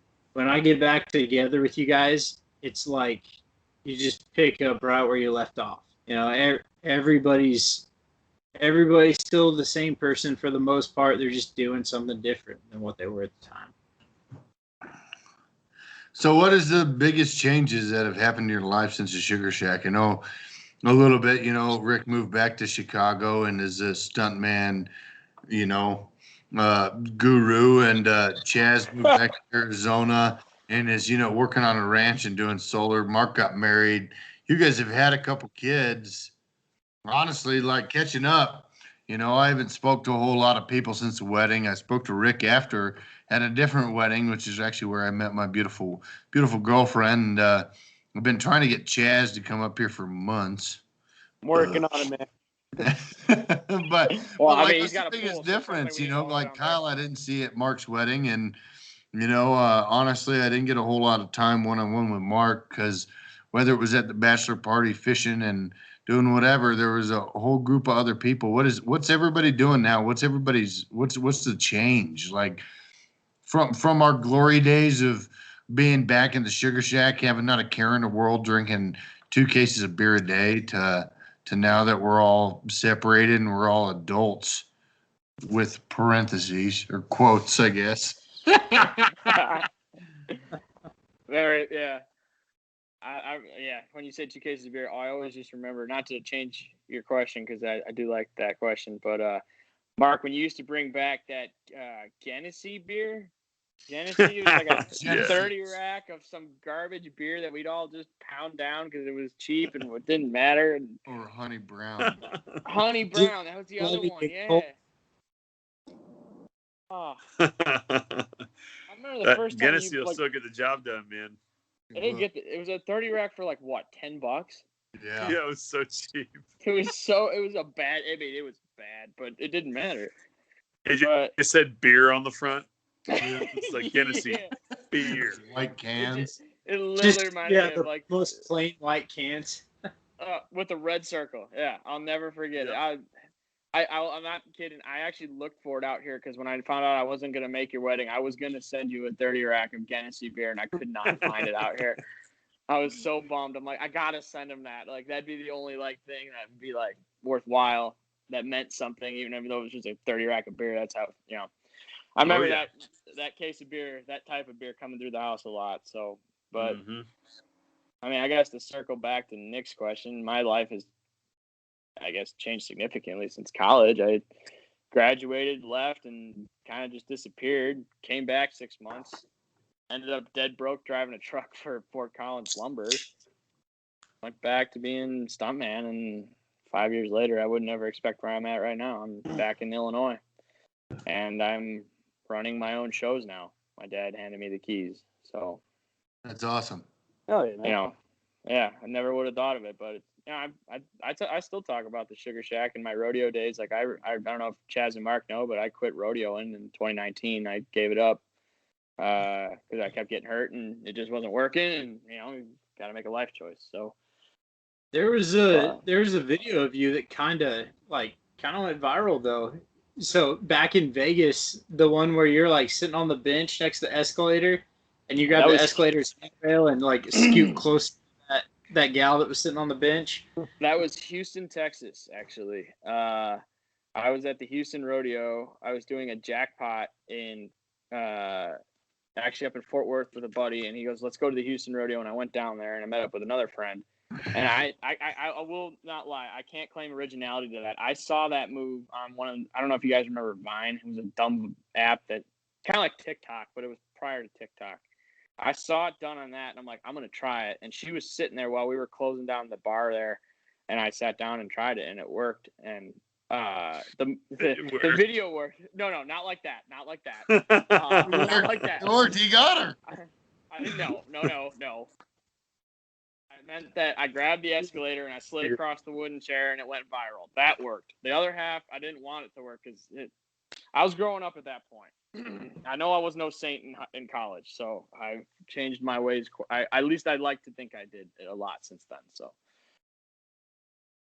but there's my update on what I've been up to. So let's hear it, because I know Mark. I know you're in Alaska, and I've seen Cody posting cool videos of you doing stuff, jumping off mountains with parachutes. And Chaz, I don't think I've talked to you since, besides the occasional Snapchat, since I graduated. And then I saw Nick at Brant Shields' wedding last summer. That was the last time and Kyle, I don't think I've seen you and Nicole since Cody's wedding. Yeah, Cody's wedding. Well, yeah. So you haven't seen Nicole, but yeah, last time we saw each other was Cody's wedding. And that feels like forever ago already. It's like 4 years, isn't it? Yeah, 4 years. Just about. Wow. Well, all right. Well, you heard what hell I'm doing. So let's hear it, because I want to hear what everybody's doing. You want to go, Mark, or you want me to go? Yeah, I just been doing Army stuff, man. Alaska and Oklahoma. I don't know how to explain that. All right. Well, I've been. You got married. Yeah. That's that. Come on. That's huge. Yeah. It's a good one. Totally worth it. Marriage is a blessing. I'm working towards that. We'll see what happens with my girlfriend, but nice. Well, I like her. I like her enough to think I love her, so we'll see. Well, I've been. I finally, because you guys know, I was in and out of school for a while with mom being sick, and then finally graduated in 2018. Moved back, was working the ranch for a while, and because I did social work. And I was with the fire department for crisis intervention for a little bit, volunteering, getting my foot in the door to get my master's. That's when COVID hit. And so I kind of put all that on hold and found this solar company. It kind of fell in my lap through a ranch job and helped put in solar wells for ranchers. And so now that COVID's winding down, we'll see. I might go from a master's. I'm liking the solar job, putting in solar wells and doing big commercial jobs, so it's kind of my update. No pretty good, but we're looking. Case is helping. Case is a bouncer at a country bar, and so that helps quite a bit. Did Case get yacked up enough to be a bouncer, or does he just tell people? Oh, he's yoked, dude. You want to see him? Hey, he's in a towel. Look at this guy. Just done swimming laps. It's who helps. I can't see him. Hold on. Oh, here he is. Case, come here, take the towel off. He's a shy guy. Yacked. He's yacked. Hey, Case, your mom keeps sliding my DMs, bud. What you gonna do about it? What? What do you say? We didn't hear what you said. That's all right. I don't need to repeat it. It was something about my mom, but Shirley knows she doesn't need defending. She doesn't need what? Defending. Ask herself. Yeah, I know, man. There's some pretty strong women in your family tree. Yeah. Munches. Shit. What about you, Mark? What's new? You missed him. He said what he did, Nick. Oh, he did. Well, I already knew he got married and he went to captain's career course and did all that fun jazz. Sorry, I was taking a leak. Yeah. Yeah. Yeah. What about Ain't you? nothing but a stove in there. It's freaky. It's freaky. Yeah. Kyle, Nicole, Yes. what have you guys been up to? Dude, just raising babies, man. Yeah, we were at North Carolina there for a while, South Carolina after that, back to Virginia for some more training, back in South Carolina now, hanging out, going to Louisiana next. But yeah, we're at 3 kids now, and You live in a camper. yeah, we started living in a camper full time back in October. No kidding. Yeah, and it's kind of funny because everyone wonders how we do it with 3 kids, but it'll drive you crazy during the winter, but the rest of the time, as soon as it gets nice enough that you can hang it outside, it's not bad. You know, Nicole's she's enjoying it for the most part, but dude, the kids love it. Like the transition meant nothing to them. I think they liked that they could go anywhere and see anything. But, you know, like we moved from Virginia to South Carolina a few days ago, and Nicole had some car trouble. Cody met up with her on Fort Lee, helped her change the thermostat. Meanwhile, I hauled the camper down here. You know, I got the camper set up, like pushed the slides out, hooked everything up appropriately. It took me like an hour maybe to have things done right, so it was ready for them to show up. The kids like wake up from the drive in their car seats, get out, go right and fall asleep in their own beds. And they wake up, they're 2 states away and in a totally new environment, but they still, you know, we can travel and still give them that consistency of our day-to-day routine. You know, all their stuff is in the same place. So I really like it, man. Like I'm enjoying living in the camper right now. And then I think when we get to Louisiana, what I like to do is I like to adopt one of those wild horses, have enough land that, you know, we've got room to work with them and maybe a little bit of space to do some hunting and stuff, and still live out of the camper, but, you know, let the Army help us pay off the loan and pay off a little plot of land down there. Nice. It's been Right cool, on. man. Like we've had a good time with the camper living. That's awesome. Good. That's what Cody's doing too, isn't he? Yeah, they've got a toy hauler. There's Oh just yeah. much, Yeah, theirs. It's Yeah, Cody. theirs is like like it's pretty almost 10 feet bigger. high ceilings. The furniture is pretty good quality and everything. Yeah, he's got a pretty sweet camper. Let's be real here, Kyle. They don't need the high ceilings.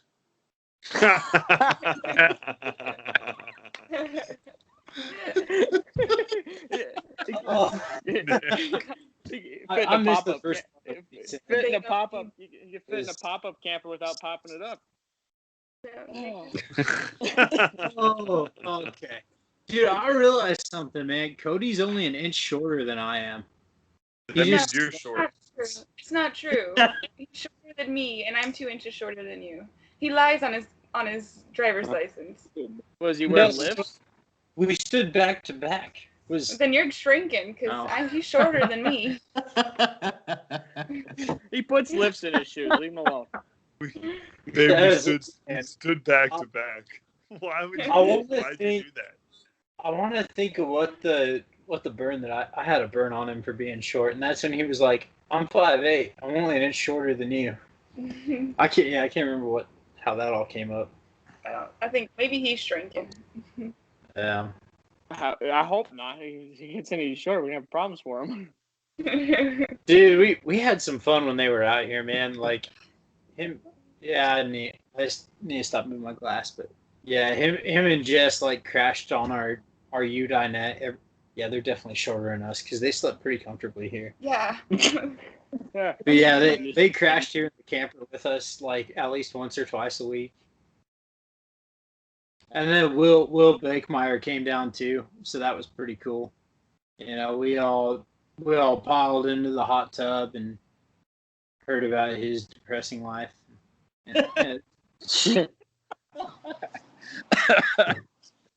He listens to these podcasts. We always said Will was from that meme. Will, we tease because we love you.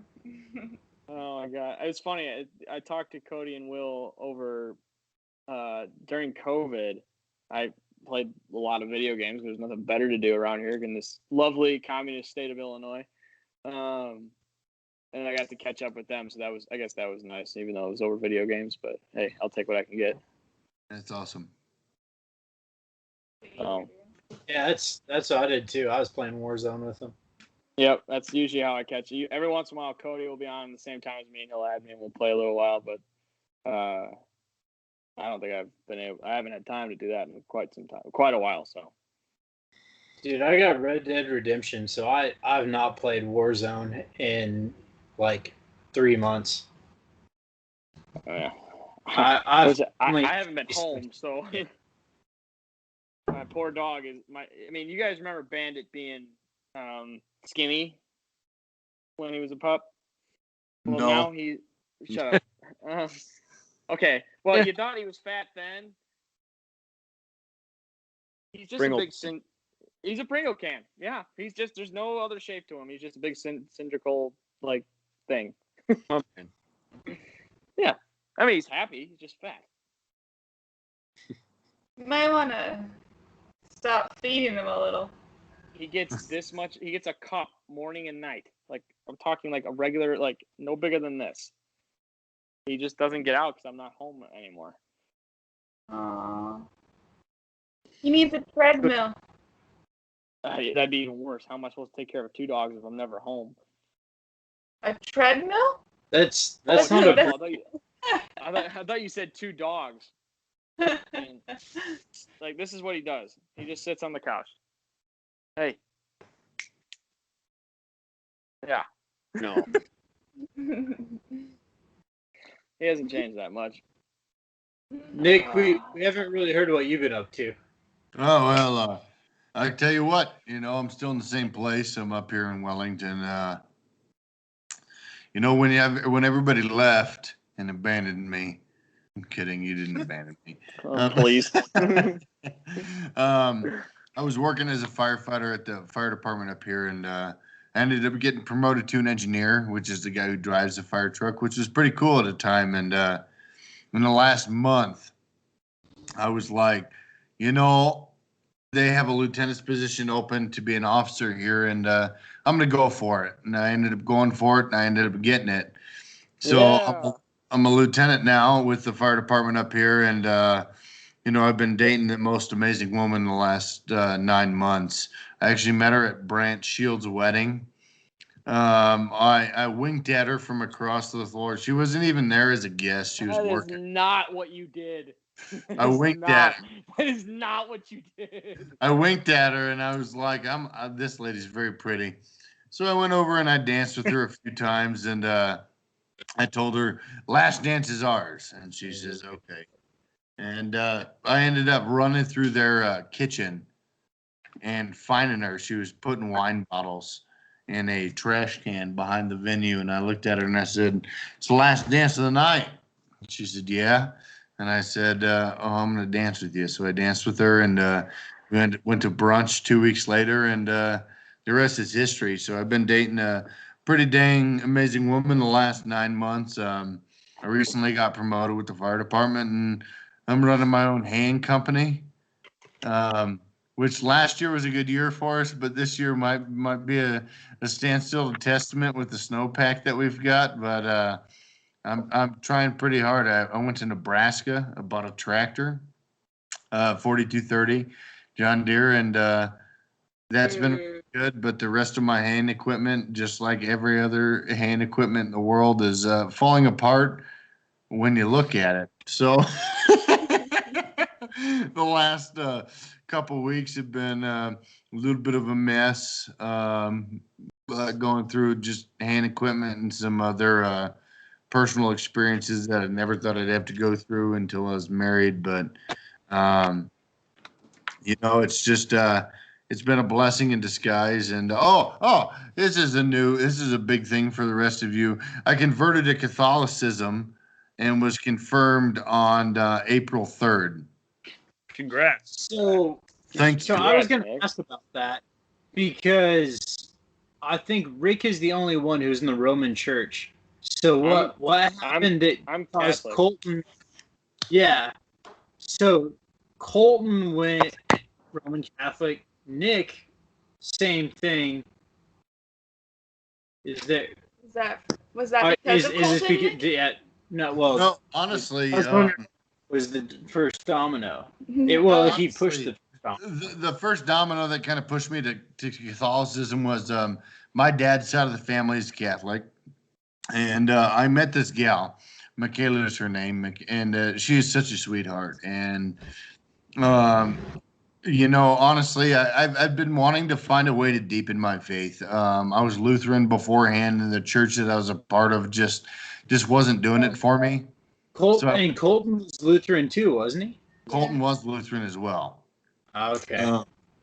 And honestly, I looked at a lot of different places, and I went to a lot of different churches, and I went to mass a couple times. And the church that I'm a part of, which is St. Peter's here in Greeley, they're very traditional in the way that they host the mass, and I'm all about tradition. I thoroughly enjoy it. And after about going to 2 or 3 masses with her, and I was like, you know what? I think I'm gonna try this. So I went through RCIA, which is the Rite of Christian Initiation.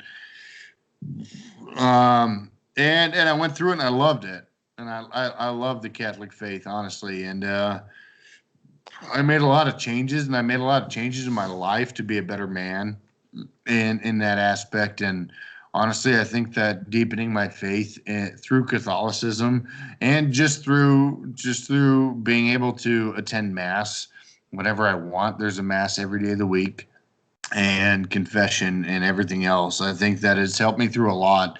In my job, I see a lot of screwed up stuff, and I honestly was seeking a community that I was able to sit down and talk with and get some sort of clarity.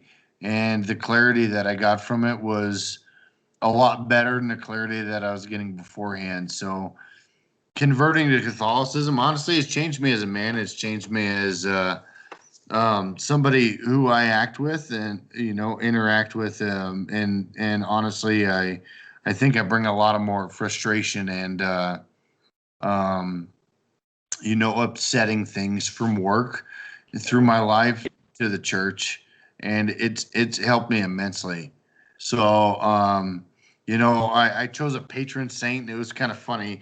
Well, I was in between two. I was in between a guy named Saint Maximilian Kolbe, who died in a concentration camp in Germany.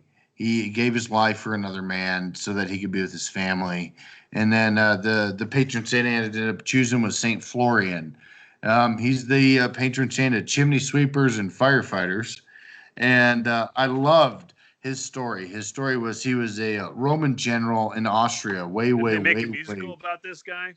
What? Dancing in the Rain. Isn't that right? Yeah, just about. And the Romans came to him and said, "You need to kill all of the Christians and all the Jews." And he said, "No, I'm not going to do that." And I said, he said, "Well, then you have to kill me too." And then they said, "Well, we're going to burn you." And he said, "Burn me all you want. My God will protect me. I'm the brigadier general of the fire brigade here in Austria, and burn me if you want. My God will protect me from the flames." And the Romans went, "Shoot, like, dang it. Well, what if his God is real and he actually doesn't die? We're going to really screw up our cause here." So they tied a really heavy rock around his neck and they drowned him in a river because they were just so afraid that this guy was going to escape the flame and survive. And when I was going through my confirmation and choosing a spot or choosing a saint, I was like, you know what? Every day I show up to work, I show up to, especially today in 2021, of people who just hate people in a uniform. And something that I really held dear to is this guy had no holds bar, and he told the government at hand that he was going to deviate from his belief, and he was going to deviate from what he truly saw was right. And he ended up dying for it. He became a martyr, and I ended up choosing him, and it honestly has changed me as a man. It's changed me as somebody in my faith. So it's been pretty great. That's good, Nick. Good for you, man. I like it. Yeah, a little different from the Sugar Shack days of not giving a care in the world, but We all did in our own way, didn't we? Yeah, we did. Exactly. I mean, I guess I came from Catholic schools since I was in preschool, and I think when I got to college and a little bit of high school, I kind of rebelled against it quite a bit just because of how much it was beat into us with schooling. But in recent years, I've grown much closer back with it, and I go to church now, and cleaned up my act quite a bit comparatively to my days in the Sugar Shack. That's for sure. So, yeah, where I'm at. Yeah. Look at us all cleaned up. I wouldn't necessarily say that, Mark. We We still got our demons. Yeah, Chaz, you still got that beard, man. I don't know. It's not really that clean. Yeah, I think I gave a guy a $5 bill the other day that looked like you next to the highway. I need I'll figure Chaz to get a little scruffy. Yeah, and Chaz, it's only because I still can't grow any facial hair. So Yeah. I just have. When we lived together, I used to tell Chaz that he was part Apache, and he'd always look at me and I'd go, "No, not like the Indians or the natives. It was Apache here and Apache there." He was always this guy who had a beard and about 3 spots on his face, and the rest of it was just not growing. It was hilarious because now look at him. He must be using some sort of beard balm or some sort of weird growth genetics. that is a full thing. This episode No more is fat. brought to you by Vainglory. If you're looking for beard play, Vainglory is the way to go. They just glue facial. That's not even a paid plug, is it? You did that for the You podcast. just are doing didn't you? plugs in hopes of getting paid. Hashtag I use Dr. Sasquatch soap. Please, Pretty great. send me free stuff. I hear if you'd use tiger blood and wrap it all over your face and some ivory from an elephant, that'll give me facial hair apparently. So. Rick, Yeah. has that worked for you in the past? Shut up, Nick. They You'll just look really young forever. You'll be like 80 and you'll look like you're 40. I'm okay with You'll- that, Nicole. Fine. You'll be like Alpha. Well, Alphaville? Yeah, you'll be like Alphaville. I don't know. Forever young. I wanna be. I mean, it works good for what I do because I can double anybody from high schoolers up to like 80-year-olds. So I did double a high schooler, and I doubled Gary Cole last year, who's Ricky Bobby's dad. So I actually asked him if he would say if he ain't first or last for me, and he told me to get fucked. That's hilarious. So sorry for the profanity, but I just figured there's a nice quote unquote from Gary Cole himself. Yeah. And heck, I mean, look at us. We're in 5 different states. You got Kyle and Nicole here in South Carolina, correct? Yep. And then you got Rick in Chicago. I guess Illinois. Illinois would be the state, and he's in not Woodford, it's Woodstock. And then you got Chaz here in Arizona. What a ding dong! Used to be a red state, now is a blue. And then you got Mark here in Anchorage, Alaska, who's Do you the really- reddest of all. Really think it's a blue?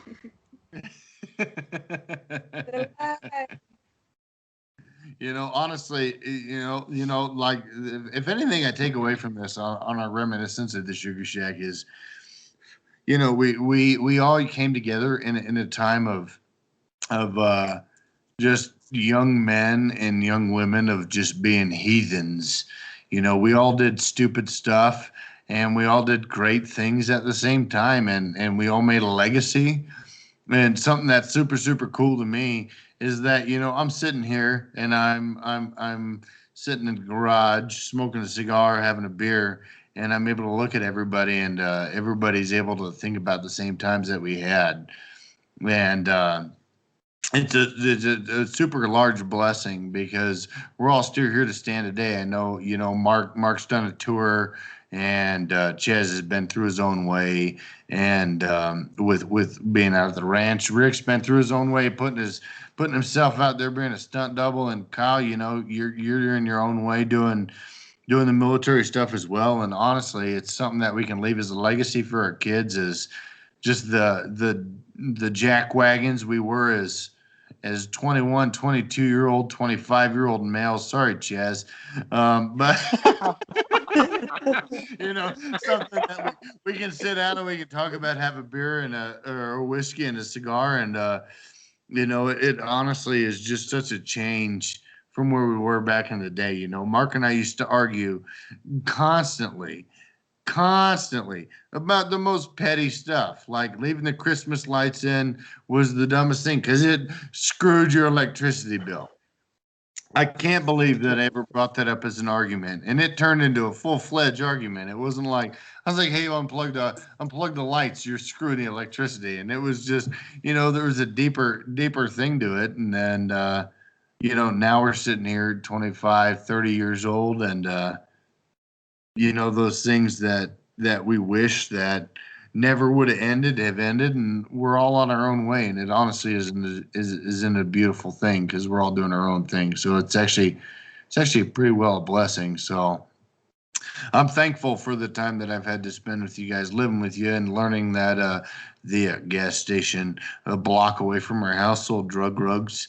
For all you listening, the drug rug is a basically a carpet that you wore as a hoodie. I forgot about it. Wait, all you I had guys like a came Navajo home- you guys print on all it, came home and with I those remember stupid sitting there things. and Mark Like a Ian Tyson song. and we bought so many of those stupid things. I'm honestly blessed to have you guys as friends, and honestly blessed to have you guys able to see all of you. I mean, Chaz with his hobo beard, Rick with his baby face, Kyle and Nicole with their beautiful children in their way, and Mark looking as strapping as ever, but with a great wife. And I honestly am just so blessed. I'm so happy to be here with you guys. I honestly can't appreciate anything more at the moment. Nick, do you remember buying all the taquitos at the 7-Eleven? I honestly do, and that's a sad thing. And a quick story is, I went in there. It was a late night, and I was hungry, and we told our Uber driver pull over at the 7-Eleven, and he thought we were all going to get sick, and turns out it was the opposite. And I walked in there and I said, I would like all of your taquitos that you have. And the guy looked at me, and there's like 20 of them sitting on the roller. And I said, and he looks at me and he goes, like, how many you want? And I said, all of your taquitos that you have. And he goes, no, really. And I was like, all of your taquitos. Give me every single damn one of them. I want all your taquitos. And I ended up buying all the taquitos, and it saved me from calling dinosaurs, which is a term that was conditioned by Mark, Rick, and Chaz. And I would call dinosaurs as when I would be so hungover I had to vomit. I was a very violent vomiter, and I sounded like a T-Rex and a Velociraptor in the bathroom for about 6 hours, just violently throwing up. Yep. I remember. In between I can't remember- Vikings episodes. In between Vikings episodes. I don't Exactly. remember who. Or Bob Ross. Or Bob Bob Ross. Ross. Oh my gosh. There's no such thing as a mistake, just happy little accidents. It was either I can't remember. It was either Mark or Chaz that coined that phrase the first time when you were yakking in the bathroom, and I remember just laughing my butt off when I heard it the first time. It was one of you two. I can't remember who it was. Mark? Sounds like I don't know. I just remember Thank you. Nick just stood up all quiet. We were all in the basement. He ran into the bathroom in the hall, and we hear him tossing cookies. And one of you was like, "Man, he's just really calling some dinosaurs right now." And as soon as you said it, it just sounded like he was like yelling at the toilet, yelling. So, gosh. Yeah, when Nick first moved into the Sugar Shack, I remember. I think me and Mark were sitting down in the library on campus, and he's like, "Yeah, man, the best thing about Nick is he roots for the protagonist in movies, just like I do." And I think because you guys were watching some Mel Gibson movies, either The Patriot or Braveheart. The Tandrews! Oh, God, Yeah. I remember that. Yeah, but yeah, that was the funny thing, man. Like I always heard, even some of the stuff I wasn't there for. Like I heard the stories usually whenever Mark and I were like hanging out at Chiba Hut or over at the library, after military science class. Which for my kids listening years from now, I hate to have to explain this now, but the Chiba Hut was not a place that sold marijuana. It sold sandwiches with a marijuana. And that was a thing back in the day. Marijuana used to be illegal. Yeah, once upon a time. What was the name of the pizza place we all used to get? The pizza with the Crazy Carl's. Yeah, that one. With the cream cheese. With the cream cheese, yeah. They're so good. You guys ought to come to Colorado. You can stay with me, and we'll eat nothing but Crazy Carl's. They have this pizza called North of the And Border. drink nothing but Guinnessy beer. Yeah, we're all gonna do a reunion where it's just gonna be Guinnessy beer and Crazy Carl's pizza, and watch us all be sick as shit the next day. You got Hey, a little bit. I mean, No blankets or sleeping bags. Yeah, you have to get drunk off the pathway. at least Wake up and eat Crazy Carl's. Do you think they'd let us rent the Sugar Shack as an Airbnb? Probably not. I drove by there the Maybe. other day. That probably has a constraining order on us. They Restraining. repainted it. I saw it. Actually, Yeah. yeah, they They see us all repainted coming, and they it. go, I drove- "No, y'all ain't No, working. You leave." You guys remember how we signed our names on the studs in the laundry room? Oh yeah. Yeah. Oh yeah. Our landlord painted over all that, and I don't know if it's still available for rent. Old 825 Gallup Road has now a new paint job on the outside instead of that like wine brown maroonish color it had. It's now a cream color. And I'm sure it's doing a lot better than when we were there, but it's No, unless they burn that place down to the foundation, which it would probably burn for weeks with the amount of alcohol that's sitting in that concrete. That house will never be clean. Yeah. But I hate to be the guy, but I do have to go to bed. I have to be up very early for work. But I was saying- about to be that guy. So, but I wanted to say before I do head off, I will never forget my days at the Sugar Shack and Colorado with you guys. I had a lot of fun, between college and, Chaz, you were my first friend at CSU when we accidentally ran into each other at orientation and decided, oh, screw it, let's live together. And then 2 days into living together, I said, hey, you want to go to a rodeo school? And Penrose, Colorado, yeah, and got our, preacher Paul taught us how to ride bucking horses.